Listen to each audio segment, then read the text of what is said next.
"Happy Birthday." The light emanating from the cozy, twinkling lamps enveloped the living room in a warm glow, reflecting off the light yellow tablecloth that seemed even warmer under this illumination.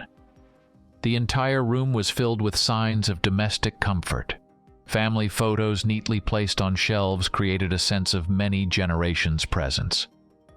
A corner of the room was adorned with a modest yet lush houseplant, highlighting the homeowner's care for their dwelling. Mom and Dad sat at the table, crowned with a festive cake that stood out against the setting with its bright colors. Around them was set tableware with exquisite patterns, adding a sense of ceremony to the environment.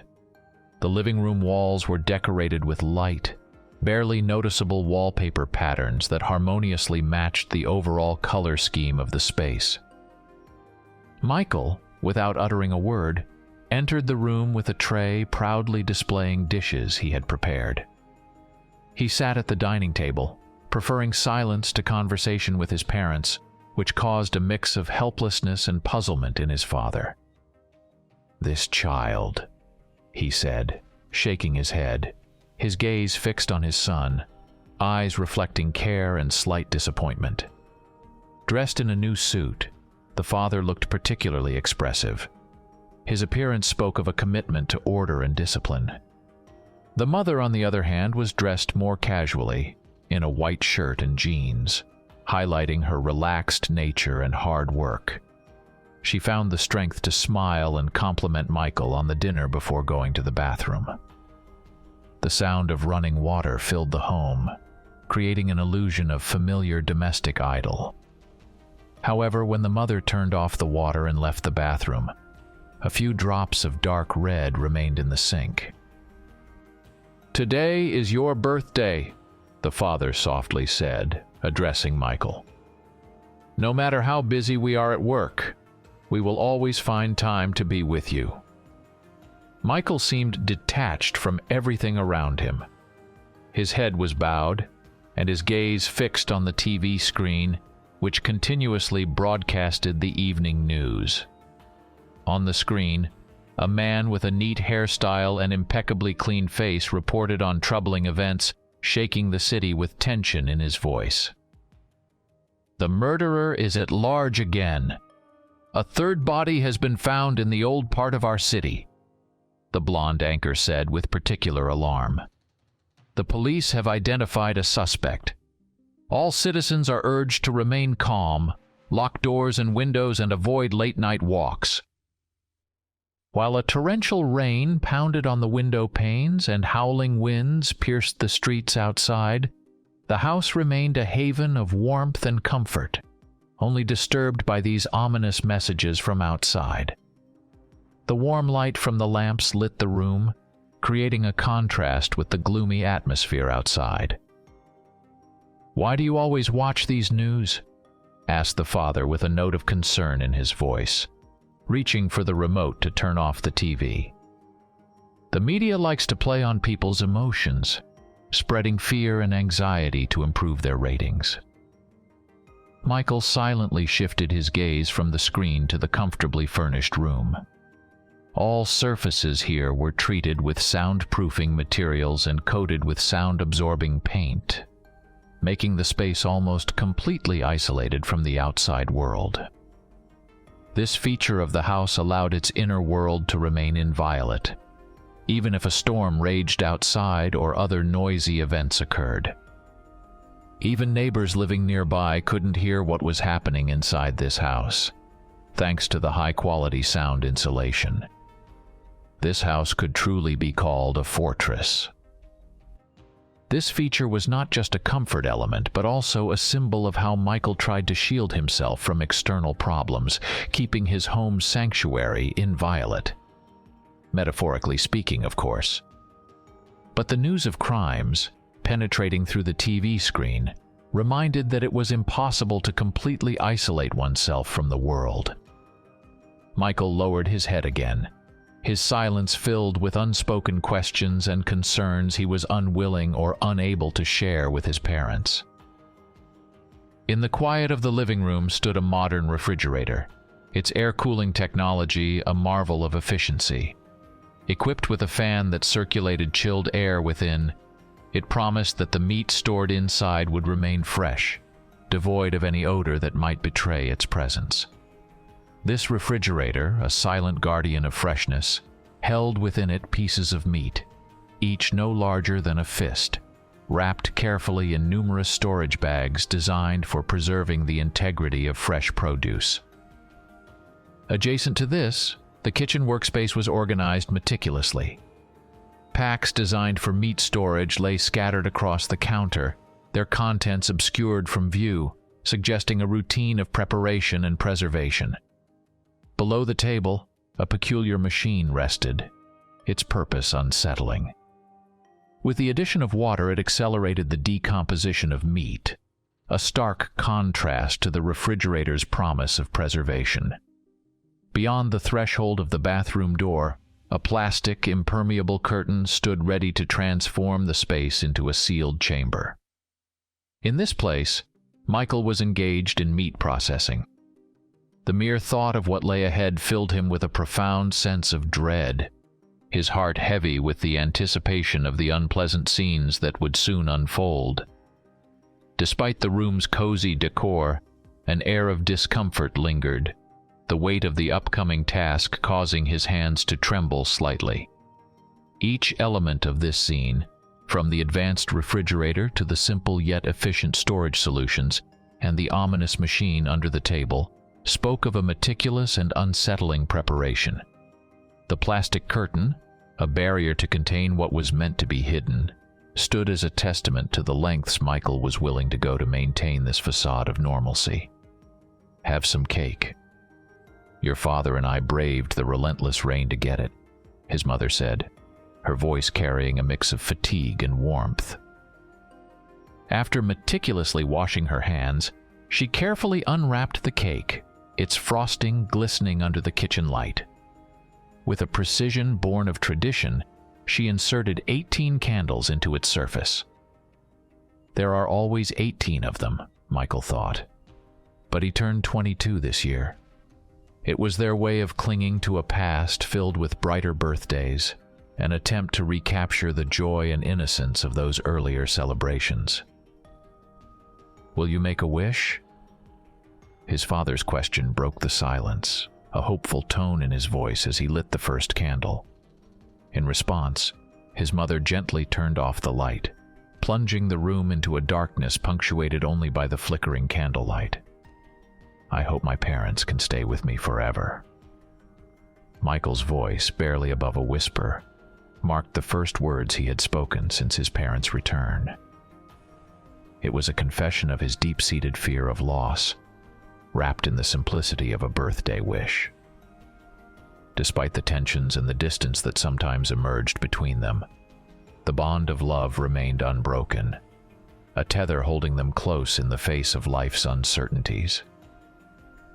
As the lights flickered back to life, Michael's back was slick with a cold sweat, a physical manifestation of the emotional turmoil that his wish had stirred within him.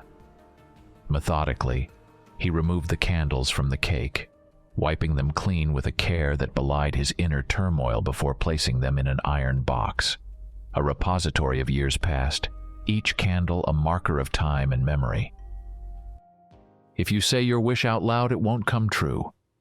Next time, keep it in your heart," Mother advised with a gentle yet firm tone. Father, however, merely smiled, a silent acknowledgement of the moment. His attention seemed more drawn to the meal before him, eating with an appetite that contrasted sharply with the tense atmosphere. Mother's glance at Michael was sharp, her irritation barely masked as she offered him vegetables with a fork, a silent urging for him to eat. Michael, however, remained disconnected from the meal.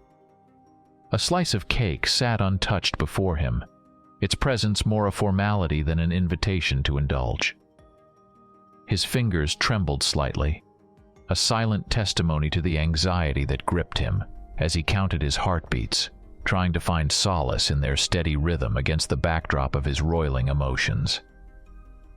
The TV continued its relentless intrusion, breaking the strained silence with its ominous updates. I'm reporting breaking news. It is very likely that the murderer has escaped to one of the residential areas. The anchor's voice was a grim reminder of the world beyond their home. A reminder to the residents of Old Town once again. Be sure to lock your doors and windows and never open the door to strangers. The directive, meant for public safety, seemed to echo through their living room, adding a layer of urgency to the already tense atmosphere. According to the evidence provided by the police, the killer is between 20 and 30 years old. Here is his approximate self-portrait. The screen displayed an image that was all too generic, a chilling reminder of the anonymity with which danger could present itself. Approximately 15 minutes later, Michael observed a subtle but unmistakable change in his parents' demeanor. Their earlier attempts at maintaining normalcy had given way to an unspoken tension, their movements mechanical, as if forced. Trying to distract himself, Michael picked up a piece of cream with a small spoon, the rich, milky flavor a stark contrast to the taste of fear that had settled in his mouth. The sweetness of the cream melting effortlessly provided a momentary distraction from the reality that loomed in his home. A fleeting sense of normalcy in a night that wasn't like this at all. Puff. Suddenly, Michael's mom collapsed to the floor as she wanted to get up to serve the soup. Her hands twitched involuntarily, a silent, disturbing dance of muscles and nerves, while her eyelids fluttered before conceding to stillness. The father, witnessing his wife's fall, instinctively lunged to support her but was betrayed by his own body. A leaden weight seemed to anchor his limbs, rendering his legs nearly immobile. A sharp realization pierced Michael's thoughts. Damn, I think I added a large dosage of tranquilizers. Even though this isn't the first time I've done this, I'm still nervous. Michael's hand stopped shaking and he looked at his parents, their expressions a tableau of confusion and dawning horror. I still can't figure out why this is happening. Am I crazy? Or has the world lost its sanity? Michael pondered, his mind a whirlpool of doubt and disquiet. He moved towards the closet with deliberate steps, retrieving heavy chains and large iron handcuffs that clanked with an ominous finality. He began the methodical process of binding his parents, the metal cold and unyielding against their skin. The background noise of the TV continued its relentless broadcast, the news anchor's voice a distant echo reporting on the killer at large. Outside, the rain poured down as if in mourning, its ceaseless patter against the windows a somber soundtrack to the unfolding scene. Yet for Michael, the storm outside and the dire warnings from the television faded into irrelevance. His focus was singular, consumed by the act he found himself compelled to perform. As he secured the last of the chains, a heavy silence settled over the room, broken only by the sound of his breathing and the distant thunder. Why do I keep doing this? The question lingered in the air, unanswered. Michael stood back, surveying his work, a sense of detachment creeping over him. The scene in front of him was staged by himself, and all for the sake of safety. But is it possible to hide from this? The tranquility that had momentarily steadied his hand now gave way to a torrent of confusion and remorse. Had his actions been a desperate bid for control in a world that seemed increasingly chaotic, or the manifestation of a deeper, more insidious turmoil within him? Heaving with effort, Michael labored to move his unconscious parents. Each step towards the basement door, a testament to the weight not just of their bodies, but of the act he was committing. The door itself, a heavy iron slab, was a product of his own making. He had spent countless hours, days even, forging and fitting it into place, ensuring its strength. Proudly, it stood as a bulwark, impenetrable to any who might attempt to breach it, a fortress against intrusion, capable of withstanding even the assault of large-caliber weaponry.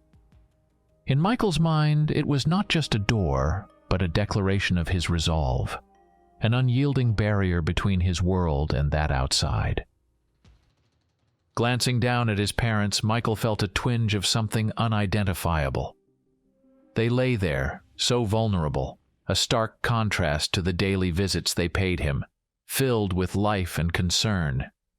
Yet in this moment, shrouded in the grim reality of his actions, a haunting but lingered in the air, an ominous shadow over the ritual he found himself ensnared in.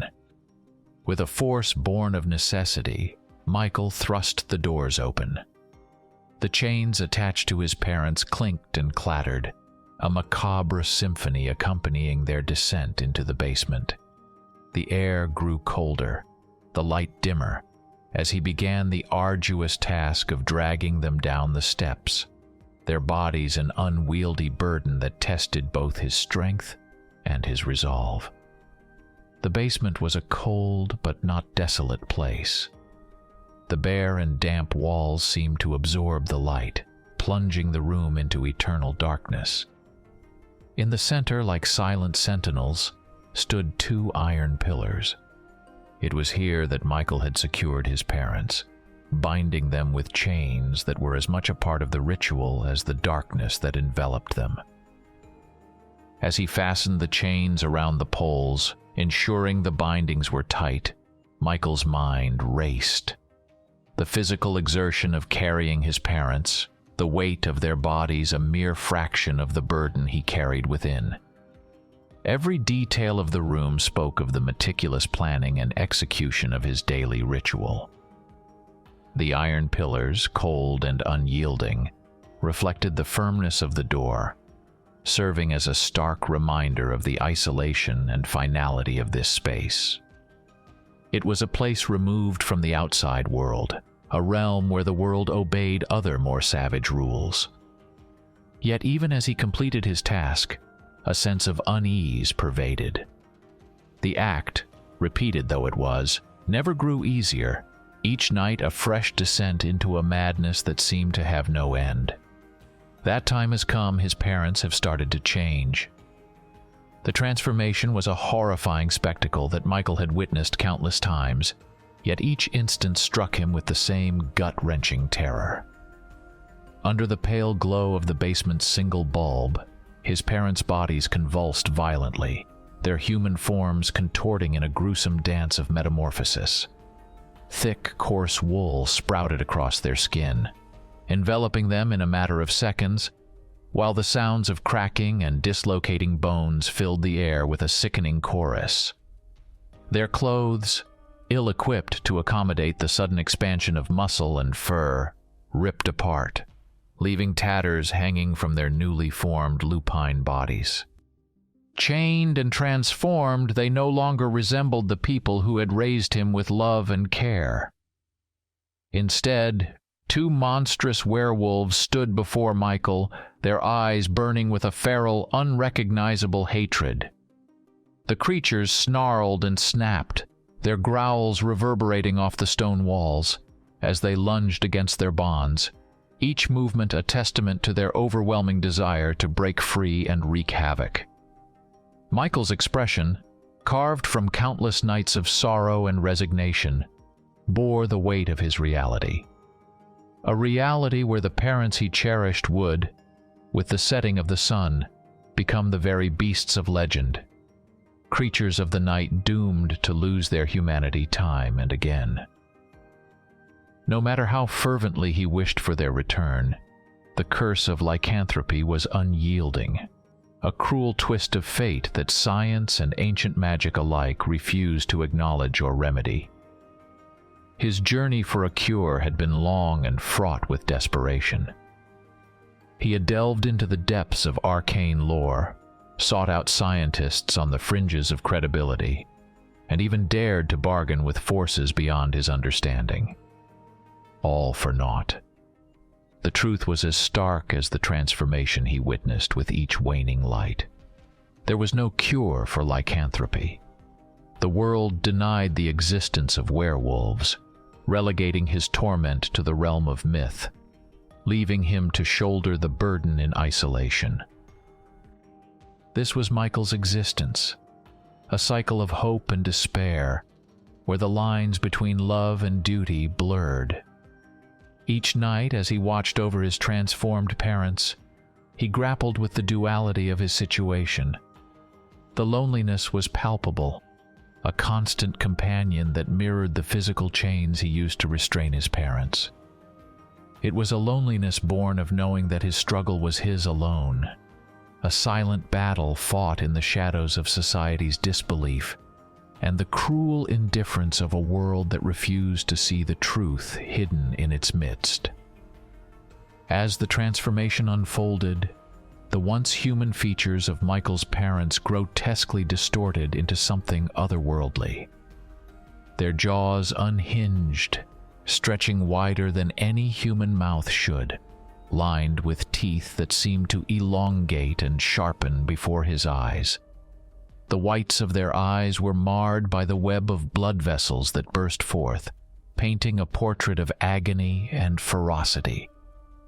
They writhed on the ground, their bodies contorting in an unsettling dance of desperation, akin to fish gasping for breath on dry land. Despite their monstrous transformation, a moment of eerie lucidity pierced through their frenzy. In unison, their voices, clear and unmistakably human, cut through the chaos. "Stay here, son. Stay with us." The plea, filled with a haunting mix of love and despair, hung heavily in the air. Michael, unfazed, struck a match against the rough surface of the matchbox, the flame briefly illuminating his stoic face before he lit his cigarette. He exhaled a cloud of smoke, watching it mingle with the dim light filtering into the basement. Leaning against the cold, unyielding surface of the staircase, he observed the tragic spectacle with a detachment honed through years of repetition. This ritual, born of necessity and despair, had become the rhythm of his existence. Each morning, as the world outside awoke to the promise of a new day, Michael would don the mask of normalcy and drive to his job, blending into the sea of faces that knew nothing of the nightmare he lived. In the evening, he would return, the key to the basement heavy in his pocket, to release his parents from their daytime prison. And as the night deepened, he would once again lock them away, a guardian of a secret too horrific for the world to comprehend. The cycle was unending, a Sisyphean task that defined his days and haunted his nights. With each lock and unlock, the boundary between his two worlds blurred, leaving him to wonder where his duty ended and his identity began. Was he Michael, the son, the employee, the man with hopes and dreams like any other? Or had he become merely the keeper of the monsters that lurked beneath his home? The gloom of his reality was a constant companion, its weight pressing down on him with every step he took, every breath he drew. Yet, amidst the darkness, moments of poignant clarity emerged, reflections on love, duty, and the human condition. In the eyes of his transformed parents, in their pleas for him to stay, lay the remnants of their humanity, a reminder of the love that once filled their home, now a fortress of solitude and sorrow. As the night wore on, Michael's vigil continued, the smoke from his cigarette a thin veil between him and the beasts that bore his parents' names. The basement, a chamber of secrets and sorrow, held the echoes of a life that could have been, a life interrupted by a curse as old as time itself. In the quiet that followed their transformation, Michael pondered the cruel twist of fate that had led them here, to a life suspended between the mundane and the macabre. He wondered about the nature of the curse that bound them, about the line between man and monster, and about the possibility of redemption in a world that refused to see them as anything but creatures of the night. Michael's memories of a normal life faded, blurred against the backdrop of his current reality. He often caught himself wondering, When did it all change? The days before seemed like a distant dream, one from which he had abruptly awoken. He could barely recall a time when his life wasn't overshadowed by the curse that had befallen his family. It felt like years had slipped by, each one drawing him further from the person he used to be. He remembered the festival night with crystal clarity, the pivotal moment that marked the end of his ordinary world. The city's founding festival had been a grand affair, celebrated with enthusiasm by the community. His parents had left home that evening, spirits high with anticipation, leaving Michael behind. He was young then, too naive to sense the impending doom. The night stretched into days, and days turned into months, yet his parents did not return. Michael's faith in the police's search efforts dwindled as time passed, a growing void filled with despair and unanswered questions. The mystery of his parents' disappearance remained unsolved until that fateful night in late winter. Returning home from a night shift, his life took a turn into the realm of nightmares. The sight that greeted him was something out of a horror tale. A pair of monstrous beings, their forms grotesque and terrifying, engaged in a savage attack on an unsuspecting man. Michael watched in horror, frozen for a moment, as the creatures tore their victim apart with chilling efficiency. The realization that he could be next jolted him into action, fear lending speed to his legs as he fled the scene. Reaching the safety of his home, Michael's first instinct was to secure himself inside, away from the horrors that lurked in the night. He bolted the door, heart pounding in his chest, the adrenaline coursing through his veins, a bitter reminder of his close encounter with death. The safety of his home became his sanctuary, a fortress against the darkness that had revealed itself to him. The day unfolded with the routine rhythm of normalcy, the hours ticking away with no indication that anything out of the ordinary was about to occur. But as dusk began to paint the sky in shades of deep orange and fading purple, an unexpected sound shattered the silence of anticipation, a knock at the door. Michael's heart leaped. With cautious steps, he approached, the weight of hope and fear mingling in his chest. As the door creaked open, the sight that greeted him was one he had longed for, yet scarcely dared to hope would come true. His parents stood there, a vision from a past life, their hands holding a cake, a symbol of normalcy and celebration. Joy overwhelmed him, a tidal wave of relief and happiness washing over the shards of his broken reality. In that moment he was blind to anything beyond their presence. Their appearance, marked by the grime of unknown ordeals and the dark stains of congealed blood on their clothes, registered in Michael's mind, but failed to penetrate the fog of his elation. They embraced, a family reunited, and Michael pushed aside the niggling doubts and questions that tried to surface. The evening passed in a blur of laughter and shared stories, a bittersweet attempt to recapture the warmth of their life before. But as night draped its veil over the world, a chilling transformation unfolded.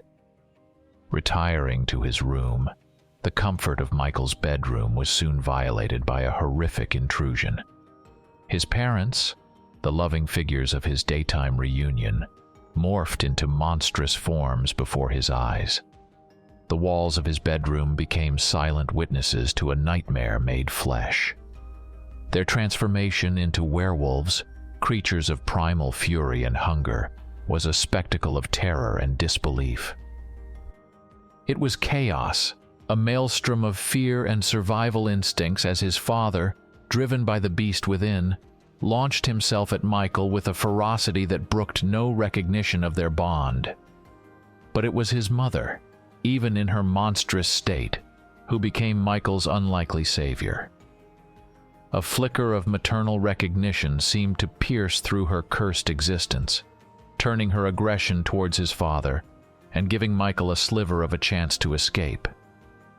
The night outside offered no solace, only the cold embrace of a city that slept unaware of the horrors that walked among them. The police, when approached, offered nothing but disbelief and empty assurances. Lost and alone, Michael wandered the gloomy streets until dawn's light offered a semblance of safety to return home to the absence they left behind. The werewolf parents left. But in the evening they returned in human form, holding a cake. They wished Michael a happy birthday again, as if nothing had happened. His parents didn't remember the horror of the night before. And so it began. A cycle of fear and love, of day and night. Michael's life became divided between the joy of their return and the terror of their transformation. It was a precarious existence, balanced on the edge of a knife that threatened to cut too deep. This ordeal became his reality, a secret life filled with unspeakable truths and the constant fear of the night. Each day became a question of survival, each night a test of endurance. In this twisted existence, Michael found himself caught in a perpetual struggle, seeking answers, seeking a cure, seeking an end to the curse that had befallen the ones he loved most. Michael's gaze was fixed upon the two werewolves, his parents, as they voraciously consumed the meat he had prepared. A familiar shiver coursed through him, the kind that had haunted his spine for years now. It was a reaction born not just of fear, but of a deep-seated dread that came with witnessing his loved ones in such a state. Despite the countless times he had seen them transform, the sight never failed to unsettle him, to remind him of the surreal nightmare his life had become. As he stood there, a silent observer to their feast, Michael's mind wandered through the labyrinth of the past few years. Michael's hands trembled, a physical manifestation of his internal turmoil. This involuntary response, a testament to the fear and revulsion that bubbled beneath the surface, was something he had come to accept. It was a reminder of his humanity, of the emotions he grappled with each day as he cared for his parents in their cursed form. Did Michael have a choice? The question was rhetorical, one he had asked himself 1,000 times over. The answer was always the same, a resolute no. His fate had been sealed the moment his parents returned that fateful night, forever altered. Michael had accepted his role as their keeper, their protector, not out of obligation, but out of love. A love that endured even in the face of the unimaginable. The responsibility of caring for them, of ensuring their needs were met while protecting the outside world from their primal instincts, had become his life's work. He had adapted his home, turning it into a sanctuary that could accommodate their dual natures, all the while searching for a cure, for a way to reverse the curse that had stolen their humanity. The preparation of the meat, a task he performed with meticulous care, was but one aspect of his daily ritual. It was a grim necessity, one that pained him deeply, yet it was preferable to the alternative. Michael had learned early on that hunger made them unpredictable, dangerous even to him. Thus he took every precaution to ensure they were fed, to keep their baser instincts at bay. In the tumultuous early months of his new reality, Michael found himself grappling with an increasingly desperate situation. The initial days were marked by trial and error as he sought to sustain his parents, who had become something unrecognizable. He started with what was most accessible and seemingly humane: beef and pork from the local butcher. However, this attempt at normalcy was met with resistance. His parents, even in their transformed bestial states, initially refused the meat. It was only the gnawing pangs of hunger that eventually compelled them to consume it, their gazes filled with a mixture of resentment and primal need as they devoured the offerings before them. As days turned into weeks, Michael observed with growing dread the physical decline of his parents. The regular meat, far from sustaining them, seemed to hasten their deterioration. They grew weaker, their once powerful forms becoming gaunt, their fur matted and dull. It pained Michael to witness this slow decay, the vibrant beings he knew being consumed by the curse that bound them. Even more disconcerting was the persistent nature of their transformation. Unlike the tales of old where werewolves reverted to their human forms with the dawn, his parents remained trapped within their monstrous visages, regardless of the time of day. It was during this period of despair that a grim realization dawned on Michael. The diet he provided was fundamentally inadequate. His parents needed human flesh. The thought was abhorrent, a line he never imagined crossing. Yet, faced with the stark choice between their survival and his morals, he found himself driven to act. Securing employment at the morgue offered a macabre solution, a way to procure the necessary sustenance without arousing suspicion. The effect of this new diet was immediate and miraculous. After their first meal of human flesh, his parents showed signs of recovery, regaining some semblance of their former selves by evening. However, this transformation was not without its complications.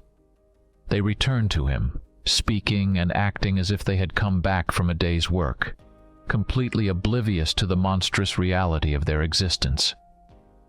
Each night, as they succumbed once again to the curse, Michael faced the heartbreaking task of chaining them, ensuring their confinement until the cycle could begin anew. The meat they now consumed with such fervor was a testament to Michael's descent into a world of shadows and secrecy. It was not, as before, sourced from the morgue. The necessity of feeding them had pushed Michael into a darker realm of action, one that saw him stepping beyond the bounds of law and morality. Navigating this new existence, Michael was forced to confront the dual nature of his love for his parents. Each evening, as they greeted him with tired smiles, he played along with the illusion of normalcy, all the while knowing the horrifying truth that awaited with the fall of night. The burden of this knowledge, the weight of his actions, and the constant fear of discovery coalesced into a heavy cloak of isolation that he bore alone. Feeding them became a ritual shrouded in guilt and necessity. Michael meticulously prepared the meat, each portion a reminder of the line he had crossed for their sake. He watched them eat, their humanity momentarily restored, yet marred by the gruesome reality of their sustenance. Michael ascended from the basement, the echo of the heavy iron lock clicking into place behind him resonating through the silent house. The night had stretched long, and weariness tugged at his limbs. He was on the cusp of surrendering to the night's embrace, ready to cleanse the day's grim duties from his skin and seek solace in sleep, when an unexpected sound halted him. A knock, deliberate and insistent, shattered the stillness. A late visitor was unusual enough, but Michael's intuition whispered the identity of his caller, sending a pulse of adrenaline through his veins. His heart accelerated, a mix of anticipation and apprehension tightening his chest as he peered out the window, muscles tensed and ready. The figure that awaited him was unmistakable. A tall man, his silhouette etched against the dimly lit porch, clad in a long black coat that seemed to swallow the light around him. The man's demeanor was grave, his presence alone demanding attention as he knocked again, more firmly this time. Michael's gaze sharpened, a flicker of recognition mixed with surprise lighting his eyes. "He's here, earlier than anticipated. This will indeed be interesting," he murmured to himself, a plan rapidly forming in his mind. With quick, deliberate movements, Michael retrieved a rag, the fabric coarse under his fingers. He soaked it in blood, a remnant of the night's earlier necessities, and wrapped it around his leg. The guise of injury was a calculated risk. a ploy designed to add an element of vulnerability to his appearance. Limping, he made his way to the door, each step measured and heavy with feigned difficulty. As he unlatched and pulled the door open, a rush of cool, moist air greeted him, a stark contrast to the stifling atmosphere of the house. Michael inhaled deeply, the scent of rain on the verge of falling mingling with the earthy aroma of the night. It was a brief moment of respite, a fleeting connection to the world beyond his doorstep before he faced the man who had come calling. Just as the man in the raincoat, known to Michael as Brad, was about to turn away, the creak of the door signaled his opportunity. The rain, relentless in its downpour, cascaded from the eaves, soaking everything in its path. Brad, fighting to contain a surge of excitement, spun around, his hand clasping the door. "It's pouring out here, Michael. I'm drenched, and you took your sweet time. Didn't expect such a cold welcome from a co-worker, a friend even," he said, a hint of jest in his tone. Michael, masking his discomfort, gestured Brad inside. His limping gait did not go unnoticed as he led the way, the rag around his leg a point of curiosity. Brad's gaze flickered between Michael's makeshift bandage and the pie sitting conspicuously unfinished on the kitchen table, a smile creeping across his face at the domestic scene. "What's with the leg, Michael?" "An accident, nothing serious. I'll have it looked at tomorrow. But tell me, Brad, what brings you here at this hour?" Michael responded, deflecting with practiced ease. Brad's smile widened, a noticeable change in his demeanor as his breath grew heavier with anticipation. "I wanted to talk to you," he said, the weight of his words hanging in the air. Brad's visit was no mere coincidence. His presence in Michael's home, against the backdrop of a stormy night, was laden with implications. Michael sensed an undercurrent of urgency in Brad's tone, a purpose behind the pleasantries that suggested his visit was more than social.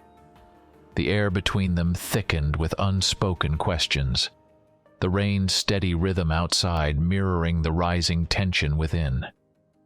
The remnants of the evening's rain clung to Brad's shoes, leaving a trail of wet prints on the wooden floor as he stepped inside. Michael quietly observed, then securely locked the door behind them.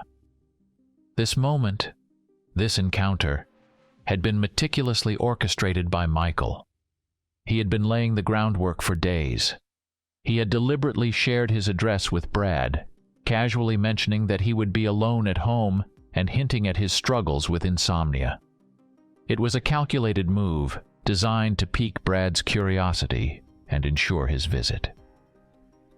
Michael had crafted the scenario with precision, knowing it would draw Brad to him, unsuspecting of the true nature of his invitation. As Brad moved further into the house, Michael's gaze followed him, intense and unyielding.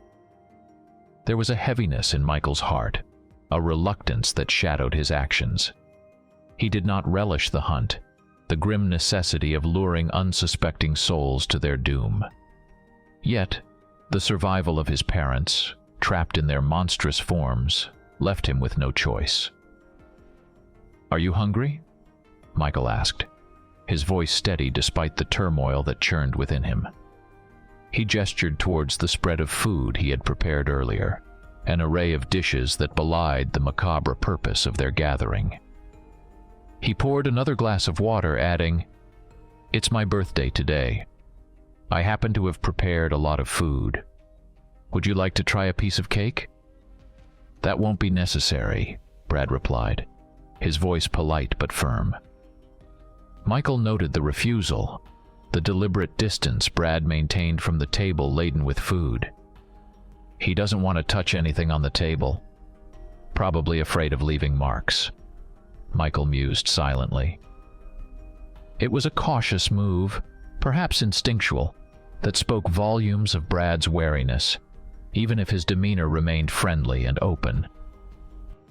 Michael's plan, however, remained unfazed by Brad's caution. The evening was still young, and the true nature of his invitation had yet to unfold. As they engaged in conversation, Michael steered their topics with care, weaving a tapestry of normalcy and camaraderie. Yet, beneath the surface, a darker narrative pulsed with life, ready to breach the confines of the ordinary. The house, with its seemingly benign atmosphere, was a stage upon which Michael played his dual roles, the gracious host and the desperate son. Each word, each gesture, was part of a larger, more desperate strategy to sustain the cursed existence he and his parents were condemned to. As the clock ticked away the minutes, the tension between the present facade and the impending revelation grew. Michael was acutely aware of the passage of time, of the precious moments slipping away as he maneuvered towards the inevitable climax of the evening. The quiet of the house was suddenly pierced by a distant noise, a clamor that seemed to emanate from the depths of the basement. Brad's muscles tightened, a surge of alertness sharpening his senses. "You're not alone. I think someone is calling for you," he remarked, an edge of curiosity in his voice, veiling the tension that had crept into his posture.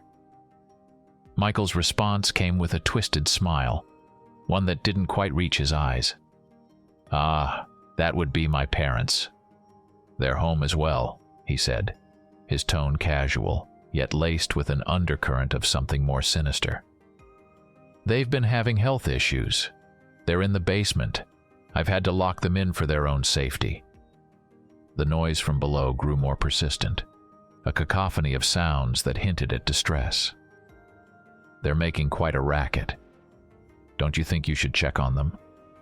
Brad pressed, his gaze locked on Michael, searching for any sign of faltering. Michael's smile wavered for a moment before he regained his composure.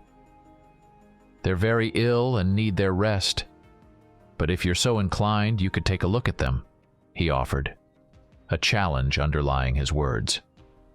Brad's interest was piqued, not by concern for Michael's parents, but by the darker impulses that had guided him to this doorstep. The thought of seeing Michael's parents in distress, witnessing their vulnerability while he executed his long-held desire to harm Michael, thrilled him. This anticipation had been building since the moment he crossed the threshold, a culmination of his darker desires that traced back to the nights they had spent together at the morgue.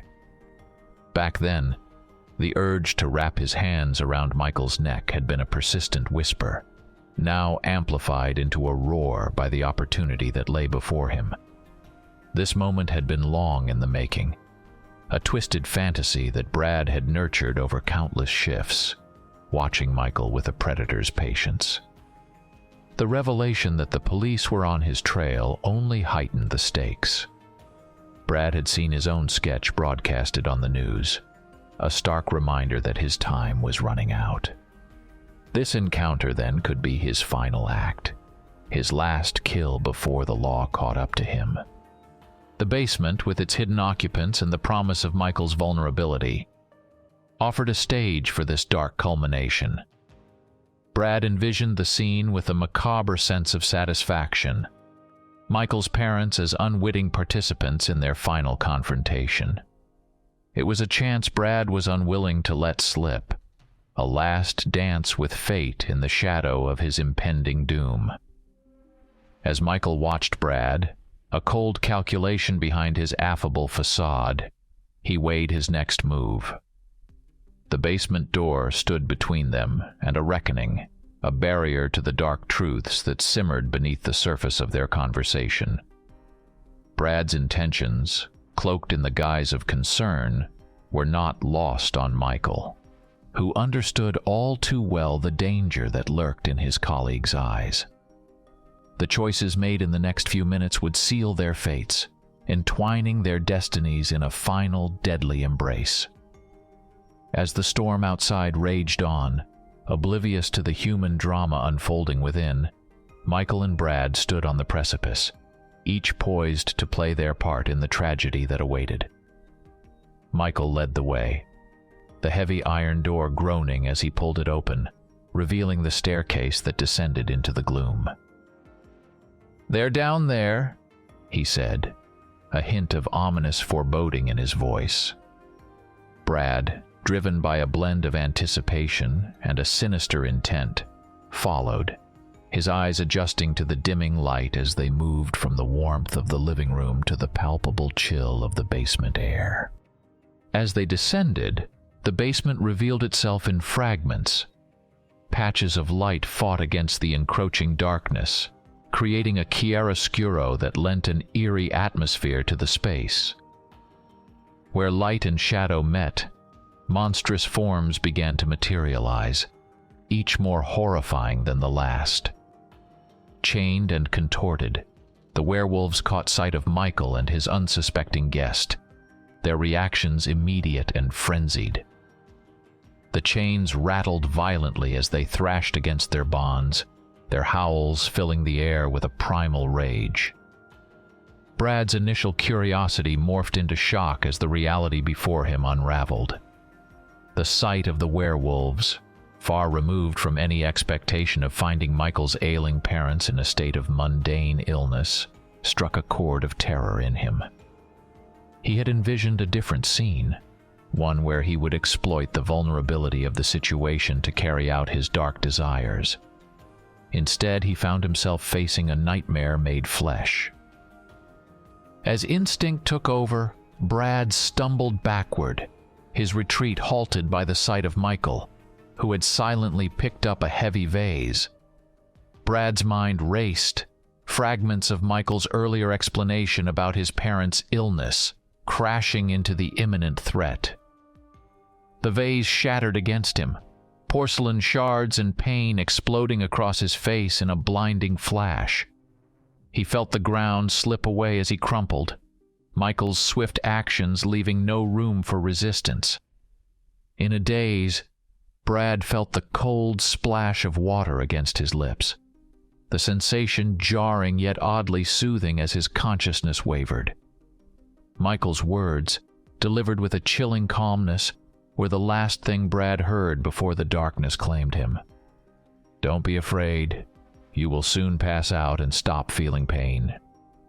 On the floor, Brad's eyes, wide with fear and confusion, sought Michael's, searching for an explanation, a reprieve, anything that would make sense of the sudden turn of events. But all he saw was the resolve in Michael's gaze, a determination born of necessity and survival. In those final moments before succumbing to unconsciousness, Brad realized the depth of his misjudgment. The basement, the werewolves, Michael's actions, all were part of a reality far beyond anything he had anticipated. His plans, his confidence in his ability to dominate this encounter, had been predicated on a misunderstanding of the true nature of the threat he faced. After securing Brad with sturdy ropes, ensuring there was no avenue for escape, Michael stepped away, his heart heavy with the weight of his actions. He sank into a worn chair, the creak of the wood a familiar sound in the silence that followed the storm of activity. As Brad lay bound and unconscious, Michael found himself enveloped in a moment of introspection, contemplating the path that had led him to this juncture. For years, Michael had been a shadowy vigilante, purging the city streets of those he deemed unworthy of freedom. Criminals, murderers, rapists, each had found their way into the basement that had become both a prison and a feeding ground for his transformed parents. The first had been a man in his 40s, a known rapist whose return to society had been marked by unrepentance and recidivism. Michael had lured him with cunning, delivering him to a fate that the law had been too lenient to impose. What followed was a series of similar acts, each target carefully chosen, their demise a twisted form of justice served at the hands of Michael's monstrous parents. Yet with each act of vigilantism, Michael's conscience bore the brunt of his choices. The line between right and wrong blurred, his actions a mirror to the darkness he sought to eradicate. Brad, his colleague from the morgue, represented a new depth to this darkness.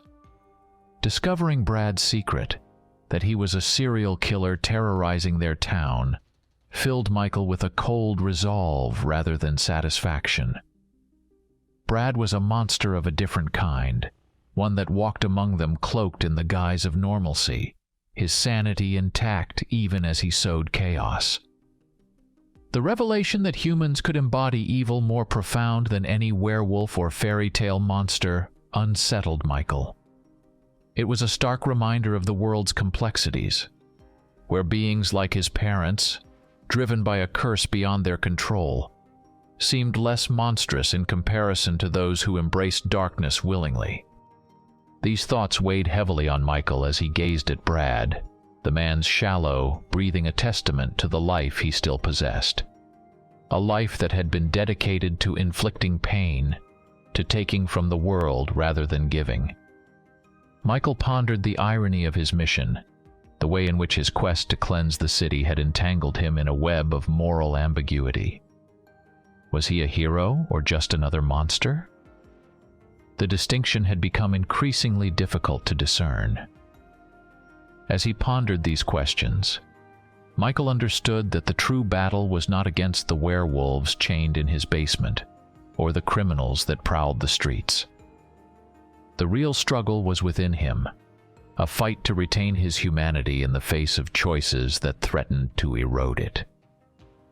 The darkness he sought to eliminate in others was also a shadow that loomed over his own soul, a reminder that the potential for monstrosity exists in all of us. As the night deepened, Michael's thoughts drifted to his parents, their humanity overshadowed by the beast within. In their transformed state, they were innocent of the blood they spilled, their actions a survival instinct rather than a choice. This realization offered little comfort, but it provided a clarity that Brad's actions could never be justified by any means.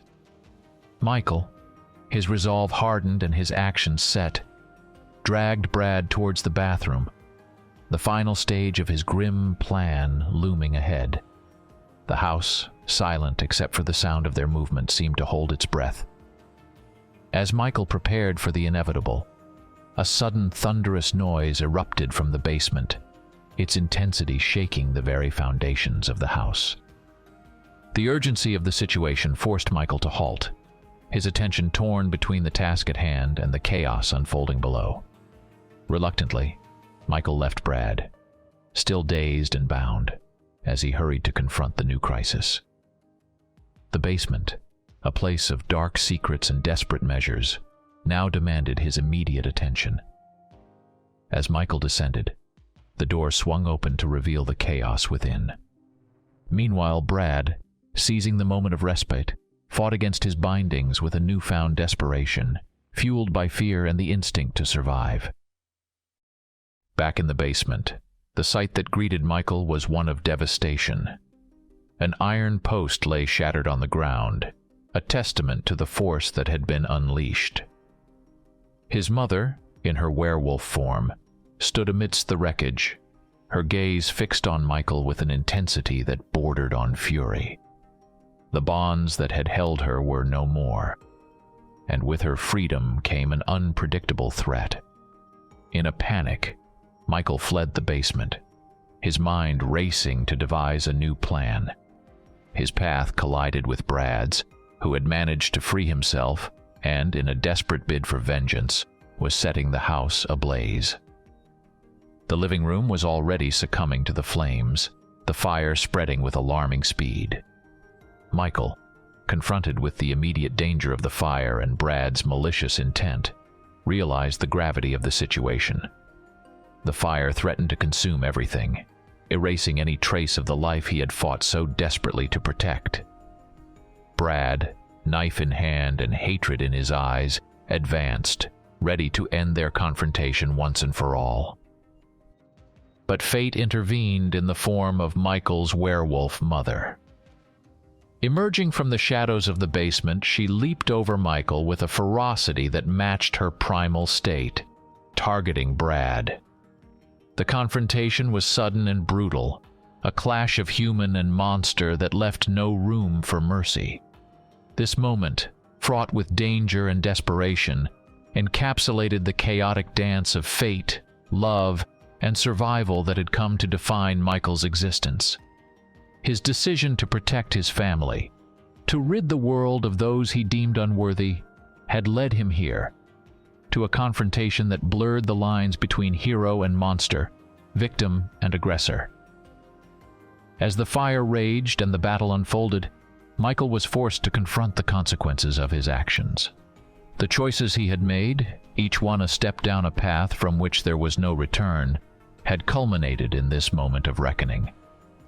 The house, a symbol of his struggle and sacrifice, now stood on the brink of destruction, a casualty of the war he waged against the darkness. As the fire engulfed his home, Michael found himself caught in a maelstrom of smoke and flame. Each breath was a battle, the air thick with the acrid stench of burning wood and something far more sinister. Through the haze, he witnessed the culmination of his mother's transformation, a beast of myth, overpowering Brad with primal ferocity. It was a surreal tableau, one that underscored the inescapable truth of his situation. There was no place for him here, not anymore. Survival meant escape, and so he fled, leaving behind the world he had known. The drive away from the house was a blur, the flames that consumed his past a vivid glow in the rearview mirror. Distance did little to quell the turmoil within him. If anything, it amplified the realization of what he had lost. His parents, despite the monstrous fate that had befallen them, were still his family.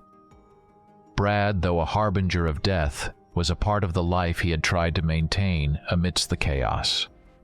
Now all were reduced to ashes, their stories ended in a conflagration of his own making. In the sterile white of the psychologist's office, Michael recounted his tale, the words spilling out in a cathartic rush. Dr. Jensen, a seasoned professional, listened with a practiced calm, his demeanor reassuring yet tinged with a clinical detachment. "That's the way it was, son. I certainly believe you. You're doing great. You should get some rest," he offered, his voice a balm to Michael's frayed nerves. The sedative pill he provided was a promise of respite, a temporary escape from the relentless siege of memories and guilt. Yet, as Dr. Jensen made his notes, the stark reality of their sessions came into sharp relief. Despite his compassionate facade, the doctor harbored doubts, his pen tracing the words "treatment failing" on Michael's hospital record. To him, Michael's story was a delusion, a tragic fantasy woven by a mind unable to confront the horror of his actions. The belief in werewolves, the fiery destruction of his home. These were symptoms of a psychosis that resisted intervention, a narrative too fantastical to be anything but the ravings of a broken psyche. Michael, left alone in the confines of his room, found no solace in the sedative's embrace. The white walls, meant to be a canvas of tranquility, felt like the boundaries of a prison, each one echoing back the enormity of his solitude. The world beyond, with its normalcy and light, seemed a distant dream, one irrevocably shattered by the night's events. The doctor's disbelief, though unspoken, hung heavy in the air, a silent judgment that rendered Michael's experiences invalid, his truth denied. It was a familiar refrain, the world's refusal to acknowledge the darkness that lurked in its midst, cloaked in the guise of myth and madness. But for Michael, the monsters were real, as tangible as the scars that marked his soul and the loss that weighed upon his heart. In those fleeting moments before the sedative lulled Michael into the depths of unconsciousness, a vivid memory surged with startling clarity. a ghostly echo of the night's horrors that refused to be silenced. He saw his mother's face again, not as the monstrous werewolf he had left behind in the flames, but as the woman who had raised him, her features twisted in fear and confusion. Her voice, laden with terror and disbelief, pierced the fog of his mind, a haunting refrain that asked, "What are you doing, Michael?"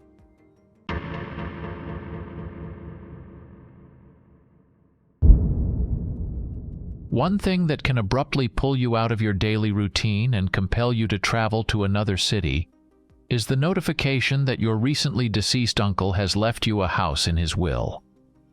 Naturally, you must urgently appear at a specified address to claim your inheritance. Standing on the porch, my father and I read the letter, and the next day, we set off in my father's old pickup truck, heading to an unknown town in the Midwest. It was the height of summer, with the relentless sun causing the asphalt to melt from the heat. Along the road were green fields, periodically interspersed with small woods and farmlands. My father, behind the wheel, seemed lost in thought, occasionally asking me if we were on the right track. Tired of repeating that the navigator would tell us where to turn, I reassured him. He was an old-school man, 60 years old, but still fit, with short hair partially covered in gray and a small beard. My father resembled the image of a typical forester, as if he had stepped right out of an old book or classic movie. Picture a man in suspenders, a cozy hat on his head, firmly holding a huge axe. His figure radiated strength and confidence, characteristic of those accustomed to living and working among endless forests. There was always a spark of joy in his eyes, and his laughter was loud and infectious, filling the air with liveliness and warmth. When he laughed, he sometimes jokingly pounded his chest, as if to emphasize his vigor and spirited nature. My father had owned a butcher shop for about 25 years. Since we had to leave suddenly, he left it in the care of his assistant, Darryl, whom he seemed to distrust, grumbling all the way that he wanted to finish this business and return as soon as possible. I sat next to him, typing an article on my laptop that I needed to submit today. I worked as a reporter, or more precisely, a budding reporter, in my town. I wasn't entrusted with anything important, just minor articles like Mrs. Norris received the Best Gardener Award in the county, and the like. I was finishing a piece about a local dog breeder who had a record dozen puppies. Trying to concentrate, I was still pondering the words of our chief editor, Miss Campbell. "You need to go to another city? Fine, but don't come back without a good story." These words slightly unsettled me. What could I possibly write about? The voice of the navigator interrupted my thoughts. "Please turn left in half a mile." Ahead was a turn leading into forested, mountainous terrain. After a few more miles, the road became more winding, and the scenery more picturesque. Small houses and farms appeared more frequently, and the air smelled of freshly baked bread and barbecue. Soon, we entered the town, its remarkable authenticity striking me first. It was like stepping into another era. The streets were paved with cobblestones, and the houses along them seemed old but well-maintained. Many were built in Victorian style, with elegant balconies and lacy spirals on the roofs. We passed a small town park where children played by a fountain, and elders sat on benches, exchanging news and gossip. Father nodded towards them, as if affirming his thoughts on the local community.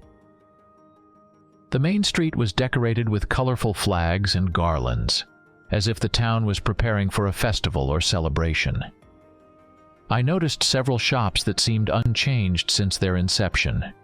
An old pharmacy, a bookstore with windows filled with antique books, and a cozy confectionery with the aroma of freshly baked pie wafting onto the street.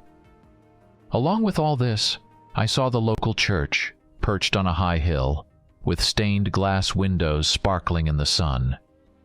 Its ancient bell rang occasionally, adding a special charm to the atmosphere. Finally, the navigator led us to one of the most noticeable buildings in the town. It was made of terracotta-colored brick, with slender arched windows and intricate wrought iron patterns decorating the facade and balconies. The entrance to the building was through old double wooden doors with carved patterns and a large brass knocker.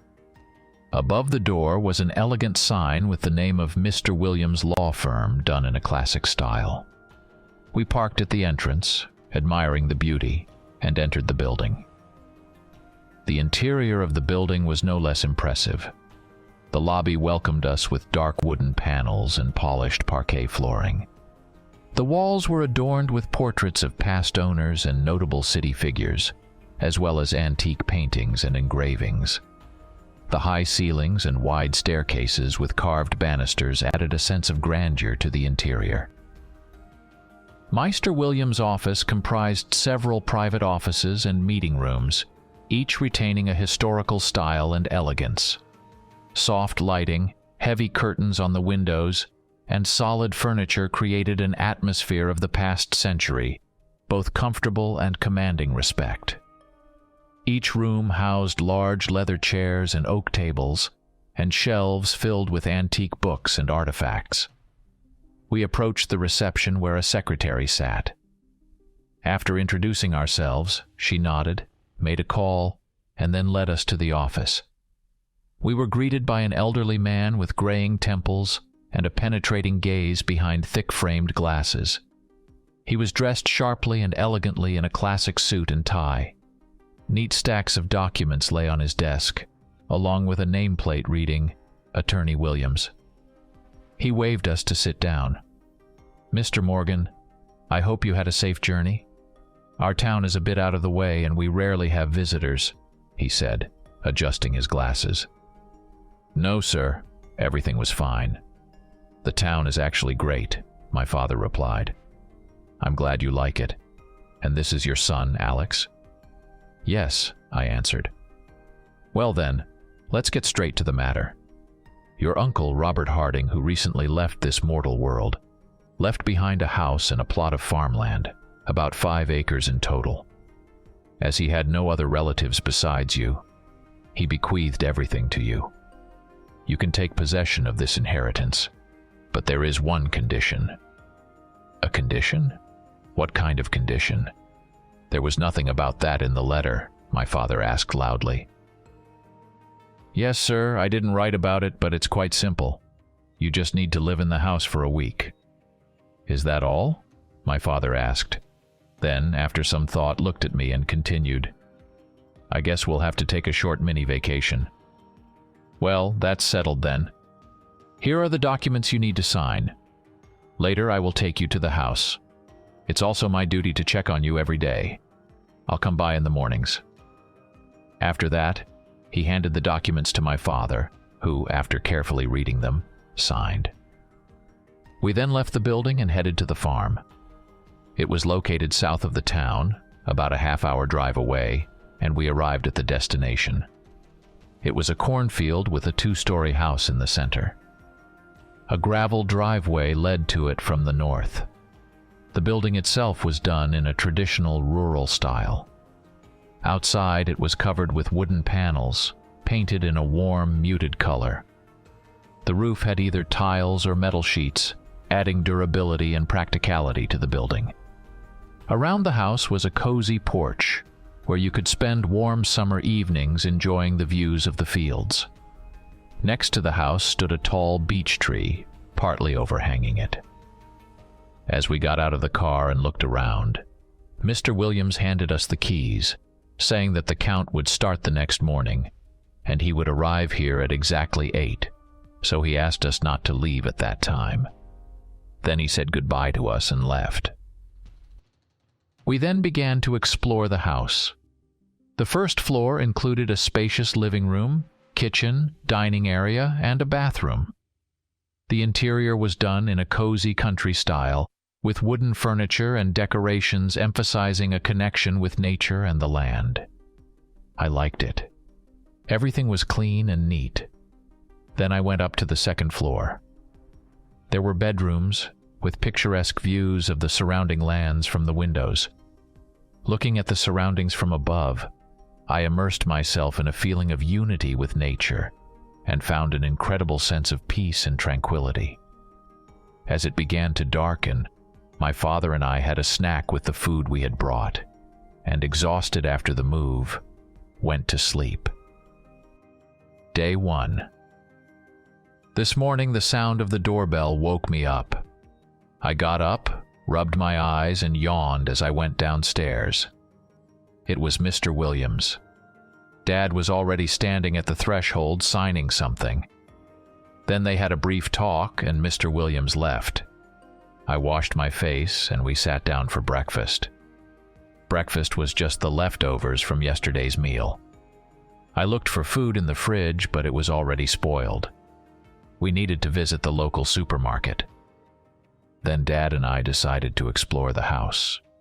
I carefully checked the bedrooms, peeked into the storage room on the second floor, but found nothing of interest. Just as I was about to go downstairs, I heard a shout. Dad was calling me, his voice joyful. He was in his bedroom. When I entered, I saw a typical bedroom with a bed, bedside tables, and a dresser on the side. Behind the dresser was another door, open. I went through it and discovered a hidden room, something like a hunting trophy hall. The room was finished in dark wood, and various hunting trophies hung on the walls. Deer antlers, moose, and bear heads. The soft light from wall sconces created a cozy yet mystical atmosphere. In the center of the room stood a heavy oak table with various hunting accessories, cartridges, gun oils, and antique maps of local forests and fields. But the most notable item in the room was a hunting rifle, neatly placed on a stand. My father, standing nearby, picked it up. It was a Beretta 687 Silver Pigeon III model, known for its quality and high cost. The rifle had an exquisite appearance. The barrel was made of shiny steel, and the stock and forend were crafted from high-quality walnut wood with elegant carvings. Fine engravings on the metal parts depicted scenes of hunting life and nature, adding a special elegance and uniqueness to the rifle. My father stood admiring it. Everyone has their passions, and for my father it was hunting. Since my childhood, he had taken me through forests and mountains, teaching me how to track, gather herbs, shoot, and hunt. He continued inspecting the rifle, and I saw a gleam in his eyes that didn't bode well. Suddenly, he turned to me and said, "Since we've already checked in today and have nothing much to do, why don't we go hunting?" "Stop it. It's too hot to trudge anywhere.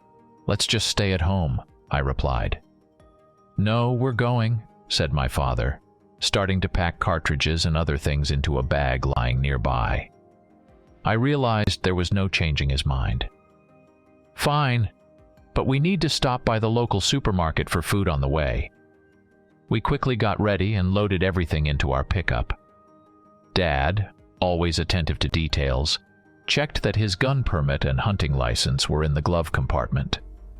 He always kept them handy. One last look at the house to make sure everything was locked, and we were on our way. The road to the forest went through the entire town, northward, at the foot of the local mountain range. Driving through the center, I noticed a supermarket. We'll have to stop there on the way back, I thought to myself. The town slowly gave way to foothills, and soon, after passing the northern outskirts, we found ourselves on a dirt road leading deep into the forest. The dusty road wound through the trees, inviting us into the mysterious and wild kingdom of nature. The forest enveloped us with its lush greenery and mysterious sounds. Sunbeams pierced through the tree canopies, creating a play of light and shadow on the ground. Dad turned off the engine, and the sudden silence of the forest surrounded us. We got out of the pickup, and Dad immediately started checking his equipment. I followed suit, realizing that from now on, Every move and sound we made could determine the success of our hunt. Dad held the very rifle, eager to try it out as soon as possible, while I held a simpler carbine we found in the same room. We headed into the depths of the forest, leaving the pickup behind. We tried to step carefully, avoiding breaking twigs under our feet. Dad led the way, his movements showing confidence and knowledge of the forest. I followed behind, trying not to lag. We passed dense thickets and small clearings where sunbeams created bright oases amid the green sea of the forest. From time to time we stopped, listening to the sounds of nature, searching for signs of game. As we continued through the forest, strangely, game seemed to have vanished. There was no sound of branches cracking under someone's paws, no rustling in the bushes. Everything was unnaturally quiet, and this silence began to fill the air with something ominous. Dad cast puzzled and cautious glances at me. As we moved deeper into the woods, the dense canopy of trees and shrubs made the light dimmer and the shadows thicker. The wind grew colder and the air was filled with a pungent smell, a mix of decay and wild animal. Suddenly, out of nowhere, a huge wolf attacked us. Its eyes burned like coals, and a deep growl echoed from its mouth. It was unusually large, more like a creature from nightmares than a regular wolf. The wolf's silvery fur shimmered in the dim light, its muscles tensed, ready to attack. Dad reacted swiftly, grabbing the rifle. My heart stopped in anticipation. The wolf lunged forward, its massive teeth gleaming, ready to tear our flesh. Dad fired. The loud sound echoed through the forest, but the wolf only sped up its charge. The situation became even more desperate when the beast reached Dad and knocked him down. Shaking with fear and adrenaline, I grabbed my carbine. The wolf turned to me, its eyes flashing with madness. I fired. The bullet hit the wolf in the side and it howled in pain. The struggle was fierce and chaotic. Despite its wound, the wolf continued to attack ferociously. Eventually, Dad, gathering all his strength, aimed again and fired. This time the bullet found its mark, and the monstrous wolf fell to the ground, issuing one last prolonged howl. Dad and I stood there, breathing heavily, staring at the fallen beast. The air was filled with a mix of gunpowder, blood, and fear. My heart pounded in my ears for a long time, and we were momentarily petrified, stunned by what had just happened. My heart raced wildly in my chest, and Dad's breathing became rapid and uneven. In each other's eyes, we saw reflections of shock and disbelief. The wolf's attack was so sudden and brutal that it felt as if we had faced the very embodiment of wild nature. For a moment I thought about how close we had been to death or serious injury, but fortunately, we were both unharmed. Recovering from the initial shock, we set to work. The wolf's carcass was heavy, and it took considerable effort to load it into the pickup's bed. Dad securely tied the carcass, ensuring it wouldn't slide off during transit. We performed all necessary actions in silence, each of us lost in thoughts about what had just occurred. Leaving the forest, we headed back to town. The ride was quiet, as if we both were still unable to fully comprehend what had happened. The forest, which had previously seemed a place of mystery and excitement, now left us with a feeling of anxiety and horror. On the way back, we stopped at the supermarket I had noticed earlier. After stocking up on groceries, Dad and I came out of the store to find our acquaintance, Mr. Williams, standing next to our pickup, apparently waiting for us. "I see you're getting settled in. I was just passing by," he said with a smile. But then he saw our faces and asked with concern, "Did something happen?" We told him about our hunting trip and the attack. Mr. Williams listened silently at first, but when we described what happened with the wolf, his face changed, and he rushed to the pickup, pulling back the tarp to stare at the wolf's carcass. His face transformed unrecognizably, a mix of shock, fear, and anxiety. He stood there for a long time, statue-like. Dad, with a concerned, "Sir, are you all right?" pulled him back to reality. Williams, looking around anxiously, covered the tarp again. Then, without looking us in the eye, he said goodbye, citing urgent matters, and hurried away. I had a feeling that we were somehow outcasts, as if he wanted to get rid of us as quickly as possible. Dad and I exchanged puzzled glances. Then we got into the pickup and drove home.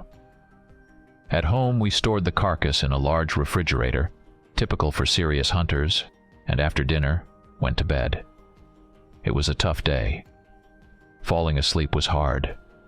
The day's events kept replaying in my mind: the wolf attack, the lawyer's strange behavior. But gradually, I drifted off to sleep. Day 2. This morning I woke up late. My body felt as heavy as if filled with lead. I got up, washed up, and started preparing breakfast. Dad was already busy around the yard. Then he joined me. He told me that Mr. Williams had come by in the morning and had again behaved strangely, not making eye contact, quickly getting a signature, and then driving off in his car. Dad asked him what was happening, but he didn't answer. It was very strange. We speculated that maybe the wolf we had shot was a local attraction or some kind of deity in their beliefs. But it wasn't wise to talk to the locals, especially asking about the wolf, and the lawyer refused to explain. Sighing, we finished breakfast and started thinking about what to do. Dad suggested cleaning the house.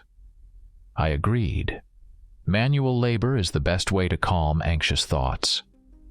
We looked for cleaning supplies, found an old vacuum cleaner, a couple of old rags, and almost finished powder. We needed to go to the store for cleaning supplies. Dad started up his old pickup, and 20 minutes later, we were already approaching the town. As we entered the town, I immediately felt that something was wrong. The morning was quiet, the streets seemed deserted, but there was an unpleasant tension in the air. As we slowly made our way down the main street towards the store, I began to notice that people on the street stopped and stared at us. Their gazes were fixed and intense, as if they were seeing something unknown and troubling. None of them smiled, their faces devoid of any emotion, their eyes reflecting nothing but a cold, incomprehensible interest. As we drove past a cafe, I noticed people sitting at the tables silently turned to us, their eyes following our pickup until we were out of sight. There was no usual buzz of conversations or ringing laughter, just a grim and heavy silence. Even the children on the street stopped playing and stood staring at us as we slowly passed. Their toys hung motionless in their hands, and there was no usual childlike joy or curiosity on their faces. When we parked at the store, I looked at Dad, and in his eyes, I saw a reflection of my own unease. We got out of the car, and suddenly it seemed like the sounds of the city died down, as if the whole street had frozen in anticipation of our next move. We entered the store for cleaning supplies, feeling piercing gazes on us. These stares seemed to follow us, leaving the impression that we had fallen into some strange, unreal trap, where every step we took was watched with unprecedented caution and unknown intentions. After purchasing what we needed, we paid, and the cashier didn't look us in the eyes, her behavior indicating she wanted to get rid of us as soon as possible. We got back into the pickup and headed home, Dad glancing around anxiously, muttering, "What the hell is going on here?" As we drove down the street, a couple of men walked past and stared at us. Dad, impulsive as he was, couldn't take it anymore, slammed on the brakes, jumped out of the car, ran up to them, and grabbed one by the collar, shouting, "What's your problem?"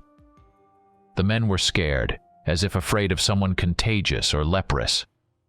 The man Dad was holding broke free, and they ran away as fast as they could. Dad just stood there with his mouth open.